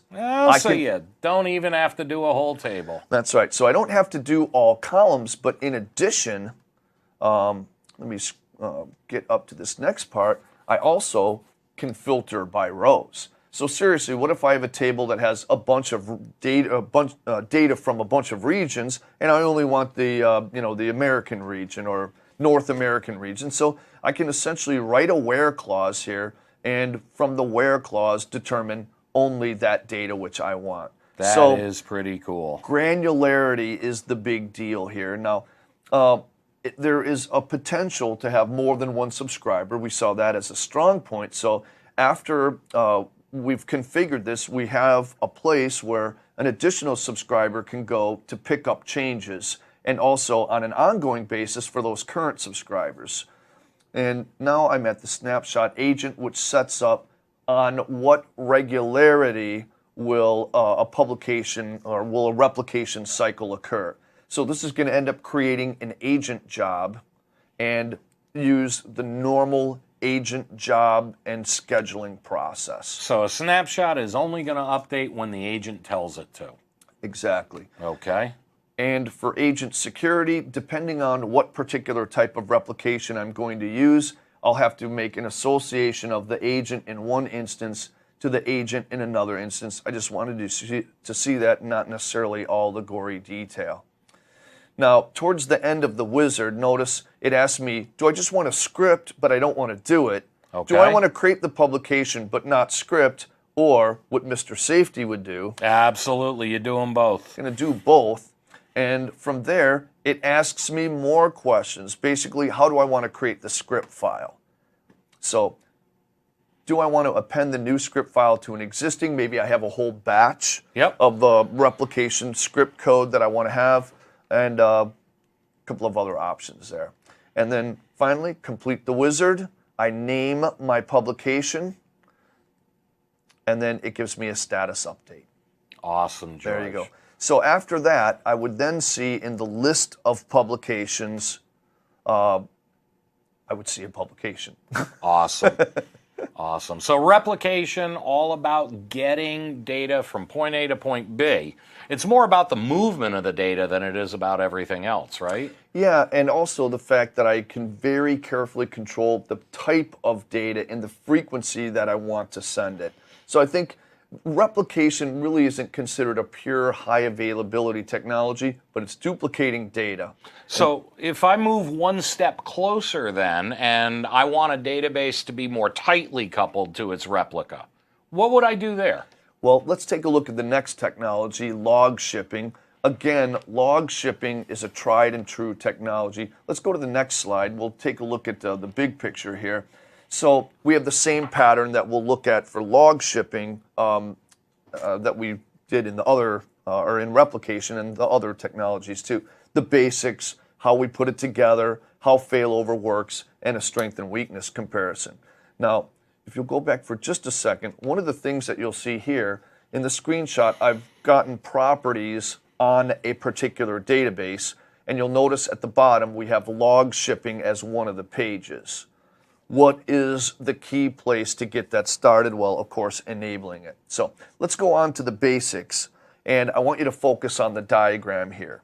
We'll say that right now I have SQL Server 1 in the upper left, and it's serving the production copy of a database. Okay. So I have maybe a web app, a Windows app that's used to make a connection to that. And so I'll have clients on a network probably close to that machine. Okay. So now I run through the log shipping configuration, and a bunch of moving parts are put in place.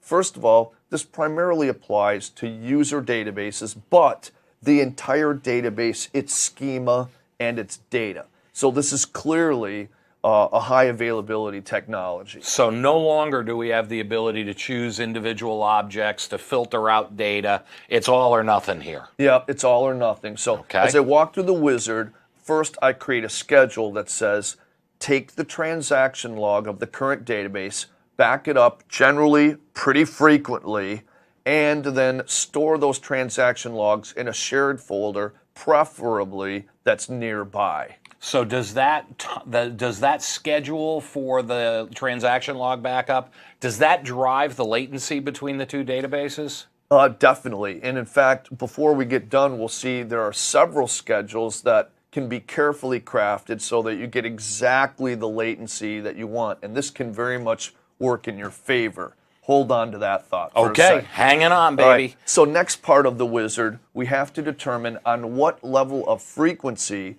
we'll take the backed up transaction logs close to another shared folder that may be in the same data center, on a different SQL server, on a completely different subnet, completely different area of the network, meaning a different geographical location. As long as the SQL agent can connect to UNC share, it's reachable. So in the worst of cases, we could have a data center failure, and as long as all our mission critical databases were log shipped to another destination, all that data's there. Everybody say, ah. Ah. We're not done yet though, Rich, because there's more. Now we have a third schedule, and the third schedule, and by the way, these can all have different time frames. That's part of the point. Okay. So I can back up, let's say, every 10 minutes, take those backups every hour in one folder, copy them to another folder, and then the third schedule basically does a perpetual mini restore. So it keeps the transaction logs restored over the top of the destination database or databases because I can actually have more than one copy of a logship database.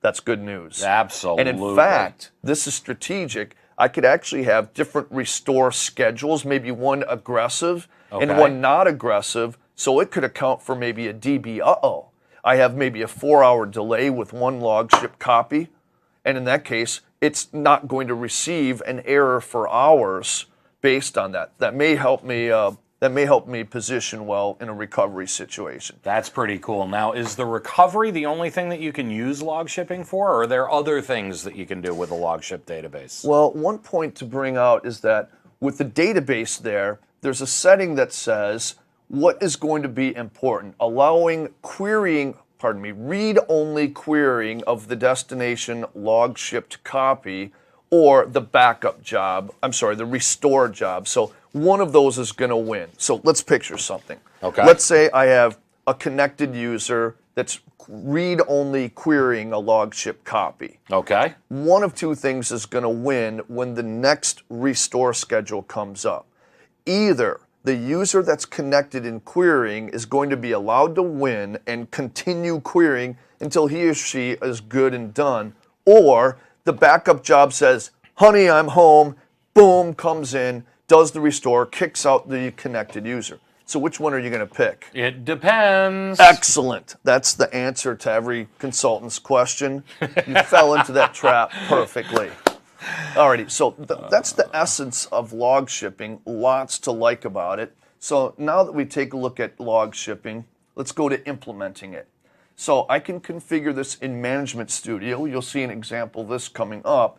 And there are lots of stored procedures that can weave all of this together. I didn't mention this. I think there are over 100 stored procedures just related to replication. So whatever, whole bunch. So let me guess. Given a choice, I'd want Management Studio to use its wizardry.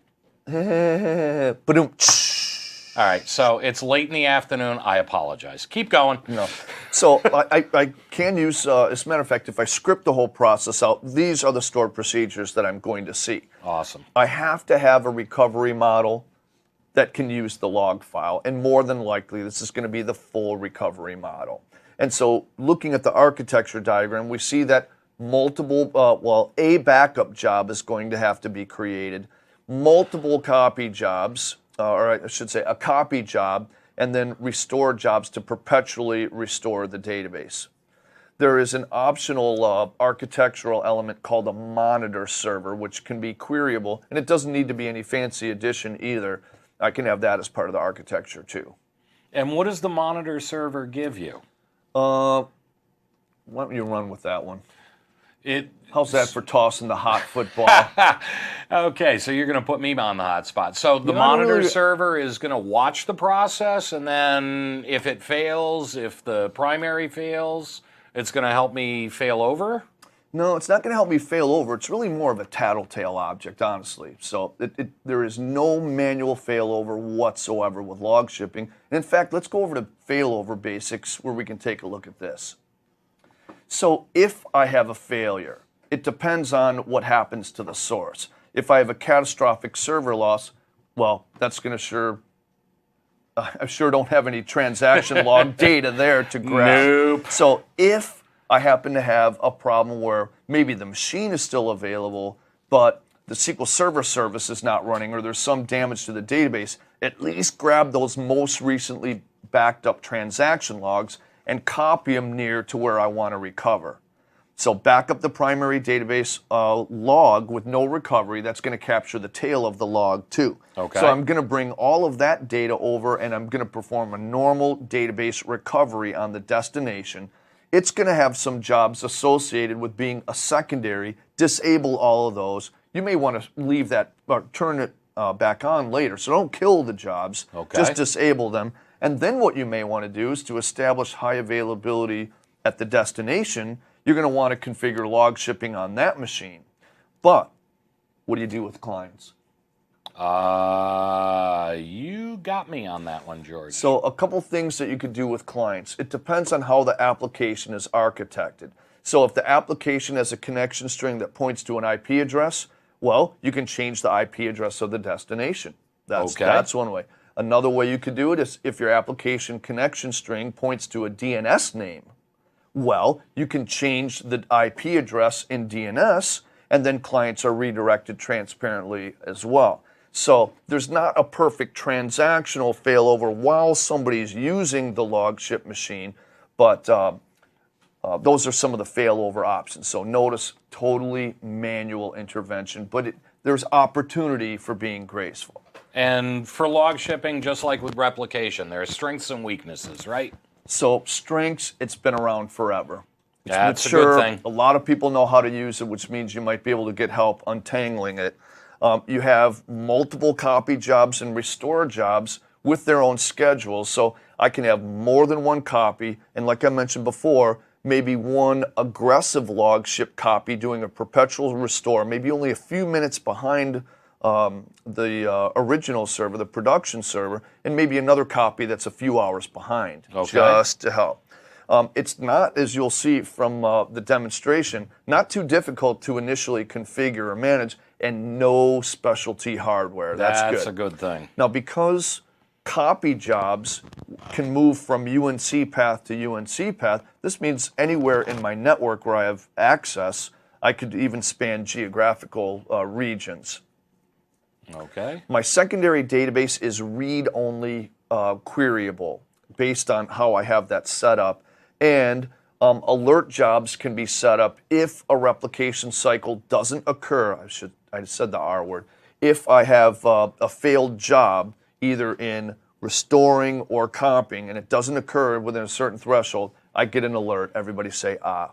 And what about the weaknesses? What are the things we need to look out for? So manual failover as described. This also has to be configured on a per database basis so it doesn't protect the entire instance.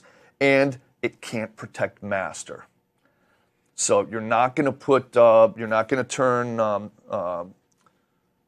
the full recovery model on master. So that is in, what would you say, unprotectable database? Yeah, we'll go with that. Like it. Okay, so let's take a look at log shipping. If you guys will zip to my machine for a sec. Actually, hold on for just a sec. Yeah, you were a little bit late on that call there, George. Okay. All right. So taking a look, I'm looking at properties of a database, and the point to focus on is the recovery model. I have to have something that has logged transactions that are not going to be overwritten like in the simple recovery model. Now from there, I'm going to go to the transaction log shipping page, properties of the database, and after I'm in the right recovery model, what do you think I'm going to do? That checkbox that's sitting there staring at me looks like a good place to start. So that's like kicking off the domino chain. After I click on enable, a whole bunch of action occurs. So enable this as a primary database. This will be the production database copy. And then I would click on backup settings. I really don't need to look at that. That's just going to set up a job with a schedule. Okay. So that's really business, business as usual. Squeaky over here doing the demo. Yep, squeaky squillace. So transaction log backup settings. So transaction log backups are performed by an agent job running on the primary. I'm going to have a place, a shared folder where I'm going to place my backed up transaction logs. And that's where the partner servers can go and grab it from. Yeah, now I actually could do this two ways. I could have one folder for storing the logs and then copying those to another folder nearby, or I could actually specify that they're the same folder. Okay. So consultant, how are you going to pick? Let's see. It depends. It depends. I would say if they're geographically distributed, I would pick different folders. Okay. If they're in the same data center, then maybe, big deal. What does it matter that they're different? It's probably going to be the same server anyway. They're going to have easy access. Lots of controls here, so I can delete transaction logs that are older than a certain time, get an alert if no backup occurs within. If I want to carefully have naming conventions for these related jobs, fine, I can do all that. So after that, let's see. I think I just did that. So let's go here. So again, business as usual, job schedule. Sorry, didn't need to go there. Okay, next up, I now have the secondary database settings. Now I have to point to the instance where I want to have this database, and the database names don't actually have to match. Please, Rich, keep it straightforward. Have the same database names, and this would seem to make sense, but now I'm in the first tab, initialize the secondary database. Do I want Management Studio to restore a backup? So I may already have a database copy there. Maybe it's already there. Or I can actually set up the process right here and now. Okay. So after that,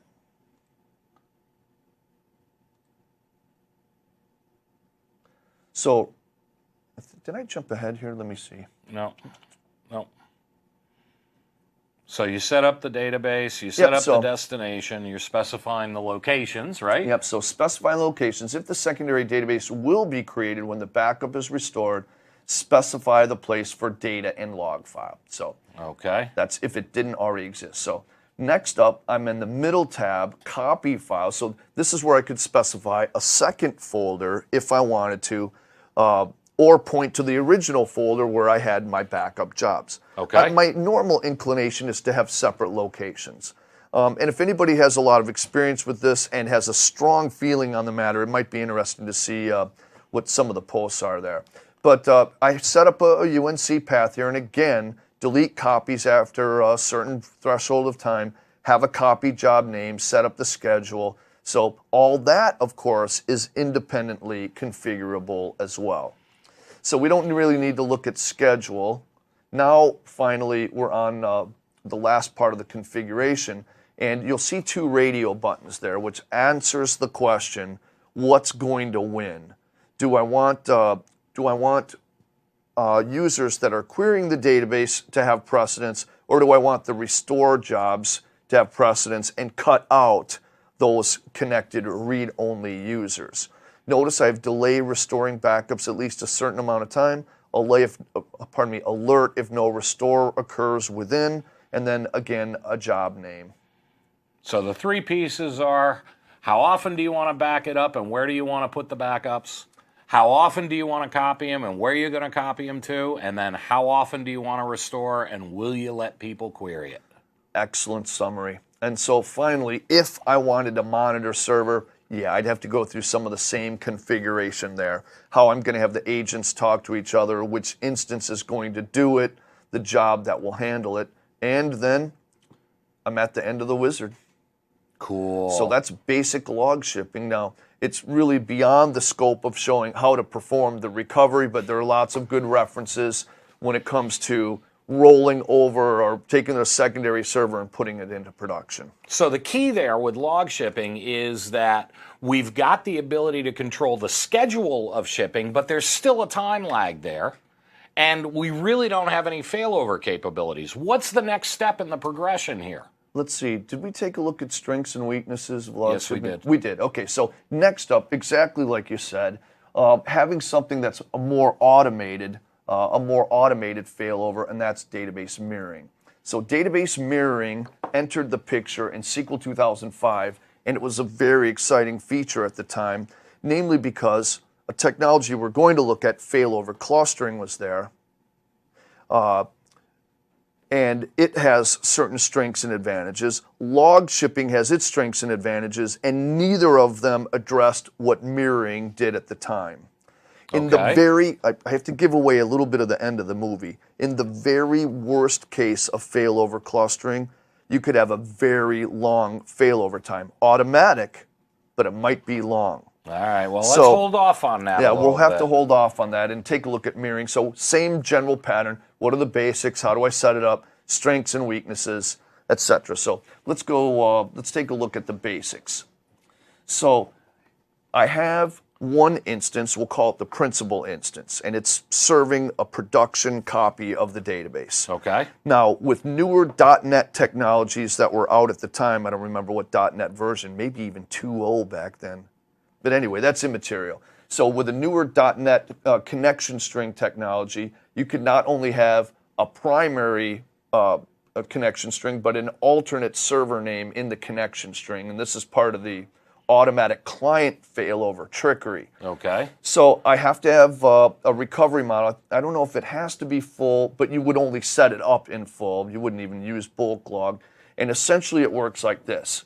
I have a secondary server, and on a transaction by transaction basis, I have transactions going over the network, maybe to the same data center, maybe anywhere where I have IP connectivity in my network.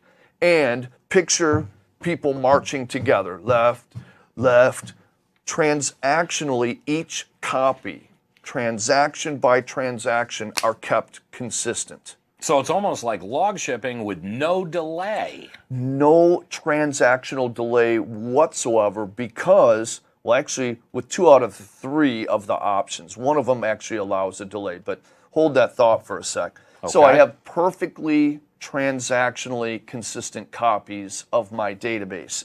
Now, but we're still on a one database at a time instance. Yeah, this is right? This is protecting on a per database instance. Now, there's some overhead here, Rich. The database destination is inaccessible. It's considered to be in a perpetually recovering state, and so unless please don't keel over here, unless I set up database snapshots, which could dear. And they're not bad. They have a place. I like snapshots. Yep. But that is the only way that the destination copy is queryable. So am I going to set up mirroring on maybe, a 5 meg database? Nah, I wouldn't. I'm going to set this up on something that's more mission critical, which means I probably allocate a secondary box for this. So I might specify, another 5, 10, 20 grand server that basically is not serving another role unless something goes wrong. A just-in-case server instead of a just-in-time server. Exactly. All right. So how do we set this up? How do we configure mirroring? Alrighty. So looking at the configuration options, there are 3 possible ways we can set up mirroring, and I want to focus on the one that really is the jazzy one, the one that provides the best amount of high availability, and in fact, immediate, within 10 seconds failover guaranteed. Sounds like a plan. If I'm doing it, I want to go for the best. So I have a primary server, I have a secondary server, and I configure objects called endpoints, which for all practical purposes are listening ears that one machine uses to send transactions to another TCP/IP endpoint. So it has a port number. I'll configure authentication, probably configure encryption, so that I don't have to worry about that data being intercepted. Okay. I have a second, so that's the primary and or the principal and the mirrored copy. I then also have a tattletale or a tiebreaker, and this is absolutely necessary for the automatic failover. It produces, well, a tiebreaker or quorum. Okay. So in the circumstance where the principal's unavailable to serve its role, you have to have quorum between the mirrored database and the witness, and within 10 seconds, the mirrored copy and the witness agree that there has been a failure. The final transaction is rolled back, and the secondary copy is put into production that quick. Now, that covers database failover. What about client redirection?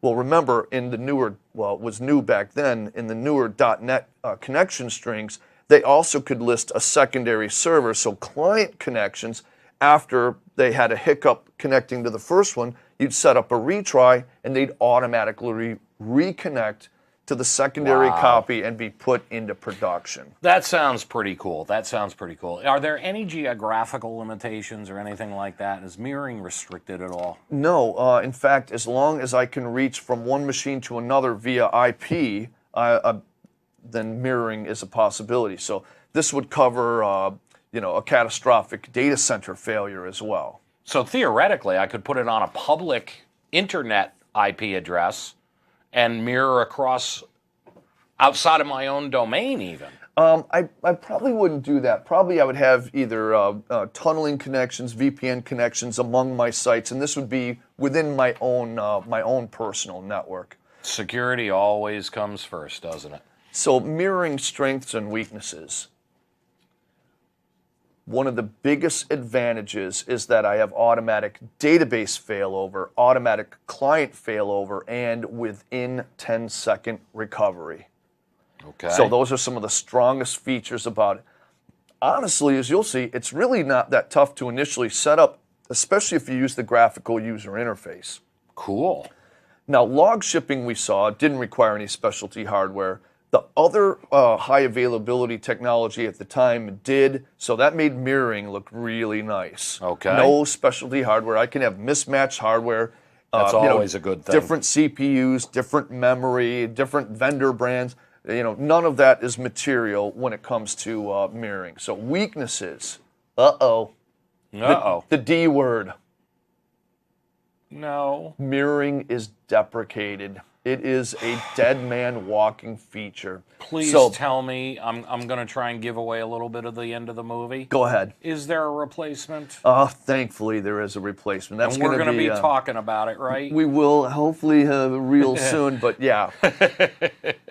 So it's right. deprecated. I have to have 3 servers. I don't need 3 servers with log shipping. Have to have 3 servers in order to get high availability mode. But the witness doesn't have to be anything special, Doesn't right? have to be anything special. Okay. Mirroring has to be configured on a database by database basis. So if I had 10 production databases that I want mirrored, I'm going to have to configure mirroring on behalf of each and every one. Okay. So now let's multiply that. If I had 100 or 200 databases on an instance, that's going to be a lot.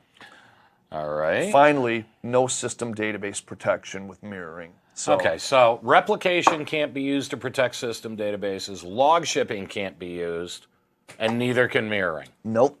All so right. this brings us, let's take a look at how we implement mirroring. Absolutely. And actually hold off on the screen for just a second while I get some things arranged. Okay, roger that. So I start off the same way I would often when in doubt, right-click. So I'll get properties of a particular database, and additionally, I still have a mirroring page. Okay. So I go to the mirroring page, and how about if I start up at the top? Configure security.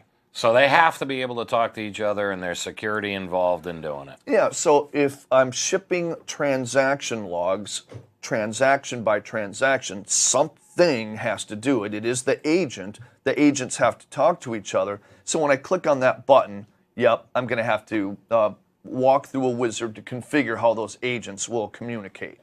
So after I start the wizard, it asks me, do I want a witness server? And remember, for the highest level of availability, the fanciest option, yes, I must have a witness. Okay. So after that, I have to involve the particular servers to configure. So now that I have identified that I do want a witness, I continue the wizard this way. So now configure the principal, meaning if I said that I want to have a witness, of course I have to configure the principal, of course I have to configure the secondary, and yes, I do now want to configure the witness, but first up is the principal. Now an assumption is made, if I started at a particular instance in a particular database, it must mean that instance, and I can't change the name right there. I can change whether or not I want encryption, and I probably want it. I can change the port, and I'm going to have to communicate with my firewall folks if I have VPN connections from site to site and I want to have cross-site mirroring. And an object, a listening ear object, is made called an endpoint, and I may have naming conventions I want to adhere to, so at least I get the ability to name that. And that port is not the database engine port. It's a separate port that's set up specifically for mirroring, correct? Absolutely. Now, a little bit of a fluky thing here. When I was running through this, I had all, don't do this in real life, I had all 3 instances on one machine just to reduce some of the moving parts. And that's why listener port 5023 was suggested. I can't have the same port used on the same machine. Yep, Normally, makes sense. Normally I'd have the same port across all of the machines, but I can't do this within one machine. So that's why a separate listening port was suggested. So I have a second instance, a different port, and an endpoint name. All right, from there, I have to validate identity by saying who I am, and then finally configuring the witness. So pretty standard stuff there. Create an endpoint, port, etc. All right, have to validate identity to the witness, pretty straightforward there, and then supply service accounts on behalf of each of the instances. Remember, they may not be the same accounts. That's true. Please tell me they're different accounts. I was going to say, if it's best practices, they won't be. Yeah. So I walk through the wizard, and there I go. There's mirroring. Now, the fun part, so it'll show progress, and then ask me if I immediately want to start synchronizing transactions from the principal to the witness, and it asks me if I want to start mirroring right now or maybe later on. Okay. Now, after, and by the way, I clicked on start so that it would have started, and this is when I get back to the mirroring page, and there is a significant button here. Notice the failover button. Okay. So the failover button allows me to manually failover and gracefully. So I might do this for something like a rolling upgrade. Okay. So I apply a service pack on the secondary, on the secondary machine, reboot it, make sure mirroring is reestablished, fail over to that one, rinse and repeat on the primary, and then get back to my original configuration. If I need very high availability, I have to have a technology like this. All right, so this is where I would have manual failover. It would probably be a little bit more dramatic to see, pulling the network cable on an actual machine that's being mirrored and see it automatically fail over. That would be kind of cool. Yeah, but we don't have multiple machines. All right. So if I did click on the failover button, we'd see failover database mirroring will swap the roles of mirror and principal, basically go through the rollover process, and that's it. So what's the technology now that's replacing mirroring? Where are we going with SQL Server? All righty.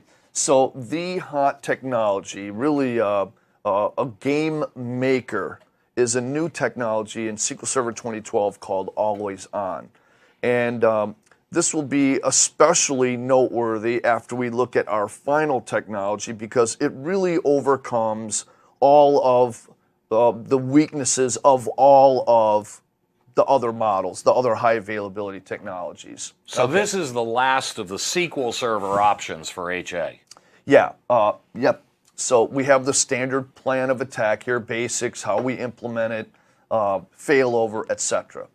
So first of all, this is a new feature in SQL 2012, and we'll see that it provides failover for a collection of user databases. So I can have what's called an availability group define multiple databases and have multiple copies. See, my mirroring copy was not readable, and I could only have one. Yep. Here, I can have multiple copies, and I can fail over multiple copies at once. There's lots to like about this. Really only one drawback, but that's another slide. Yeah, I was going to say, wait for the strengths and weaknesses. Don't So, give it away. a collection of primary replica databases support read-write connections. A collection of secondary replica databases, up to 4, support read-only connections, but it requires a particular Windows feature technology called Windows clustering. So we'll find also, just like with mirroring, that we can have synchronous commit mode. That means before a transaction is considered committed, it has to have already committed on all of the destination copies. That's synchronous, meaning marching in step. Asynchronous would mean I send a transaction log over to a destination, I continue business as usual, maybe it commits right away, maybe it doesn't. And then we also have planned and automatic failover with no data loss, other than maybe the transaction that was in progress at the time. That is pretty cool. How do I get this going? What do I need to do to put it together and make it work? So each instance hosting an availability group must be a Windows Server failover clustering node. I have to add the Windows clustering feature. So this is an OS level requirement. That is an OS level requirement. Okay. And fortunately, building or using the failover clustering feature has gotten a whole lot sweeter over the years. Okay. Probably no surprise. I have to have the same instance collation on all of the possible member copies in the availability group. Okay. And then I have to enable the always on availability group feature on each instance, multiple ways to do that. After I enable it, then I walk through a wizard. It waves a wand. It waves a wand over a number of activities. You have to configure what databases you want to have as part of the availability group. You have to Okay. configure a database mirroring endpoint. Does that sound familiar? Yeah, it does. All right, so there's some familiarity there. Create an availability group listener, specify replica copies, and then select an initial synchronization option. That's pretty cool. Now, what about failover? What happens with failover with always on? Okay, so we have a couple different, well, 3 different failover modes. Automatic failover, which would be the most glamorous of them, and other than maybe the current transaction that was in progress, no data loss. Like mirroring, we also can have planned manual failover without data loss. And then in the case where we have some serious problem, but not an automatic failover, we can tell it, well, these are my words, dang it, failover. Okay. So forced manual failover, possibly losing transactions. So And what happens when they do failover? during failover, the failover target takes over the primary role, recovers its databases, and brings them online as the new primary. The former primary replica, when available, if it were to self-heal, let's say, maybe somebody did a server reset or something like that, will switch to a secondary, and its databases become secondary copies. Then, based on policy, the forms of failover that a given replica supports is specified by the failover mode property. And so, okay, we've gone through all this. What are some of the strengths and weaknesses we can expect from always on? Alrighty, strengths. Very fast and automatic database and client failover like mirroring. Okay. Very flexible configuration with multiple failover replicas unlike mirroring. That's cool. So you get more than 1 DB at a time. Read-only access to replicas, which we did not get with mirroring. Yay! Can back up replicas to offload work, so take my replica, which is transactionally consistent, put the backup load on it rather than the one that's serving production. So now I'm distributing my resource load using the always on, not just getting HA. That's right. That's cool. No special hardware necessary, unlike another technology we're going to look at. And I can also span data centers because of having endpoints that are reachable across the IP subnets. And Very my own cool. opinion, this is not particularly trivial. No. So that's it. It's not particularly trivial. Yeah, it is an expensive option, but it gives you a whole lot of possibilities for both resource utilization and high availability disaster recovery. As far as, I don't have a canned demonstration for this, but I actually can do better. Use Bing and find the URL for Microsoft Virtual Labs. I don't know if it's microsoftvirtuallabs.com or what. Somebody find that out. And there's actually a library of a bunch of different SQL Server specific virtual labs. They have 2 specifically on Always On. So guess what? You can put your own hands on it, run through those particular configuration labs. I think you'll find that interesting. That is very cool, very cool. So what then is the last HA possibility that we've got here? All right, the last one we take a look at is also tried and true failover clustering. Lots of places out there with failover clusters. So we have our typical blueprint here, basics, implementation, things like that. So let's take a look at the basics. With all of the high availability technologies, you must understand the scope of protection. Yep. What we're trying to protect. Now, what we're trying to protect with failover clustering is a hardware node failure. So should I lose all the power supplies of a machine, I have a motherboard meltdown, I lose availability of the hardware node, then the SQL Server service is going to roll over to another node and run on that machine. But keep in mind, the databases that are attributed to that particular cluster, as it's called, are not redundant. Their data is not redundant. The redundancy protection here is the server hardware node. So we're not talking about data storage protection, we're talking about resource availability protection. We are talking about hardware. Now, in order to implement this, I have a lot of hardware that I have to architect, and it's particular. This is partly opinion. Maybe somebody, there are others that might have other opinions. I think it's particular. So I'm going to set up my physical hardware first, install Windows, then I must implement a Windows failover cluster. It requires certain configuration, and then I'm going to add one or more additional nodes that will be part of the Windows failover cluster. The restriction here is that ultimately what I get is a portable name. I get a name that clients are going to connect to. That name and all the resources that pertain to it can run on one hardware node or can run on any other node in the same cluster. So only specific services and applications support this kind of behavior. So shared folders, a couple of other Windows key features, and then a couple of applications like Exchange and SQL Server. SQL Server, specifically with this, you must install after you already have your Windows cluster and some other things occur after the fact. Now, architecturally, in fact, let's jump to the architecture diagram, and I think this is going to help point out some other things. So notice I need at least 2 physical nodes. Okay. Well, even the virtualization, I can actually virtualize a cluster. That's way too complicated to talk about right now. So the picture you're looking at really is more typical of something I'd see a few years ago. So but two physically separate computers. Yeah, 2 physically separate computers. Notice they're going to have a network adapter for clients to connect to. They're going to have a network adapter for their own personal traffic among those nodes in the cluster. And notice the heart there represents a 1.1 second packet. Every 1.1 seconds, the heartbeat packet is used to establish kind of a keep alive among the other cluster members.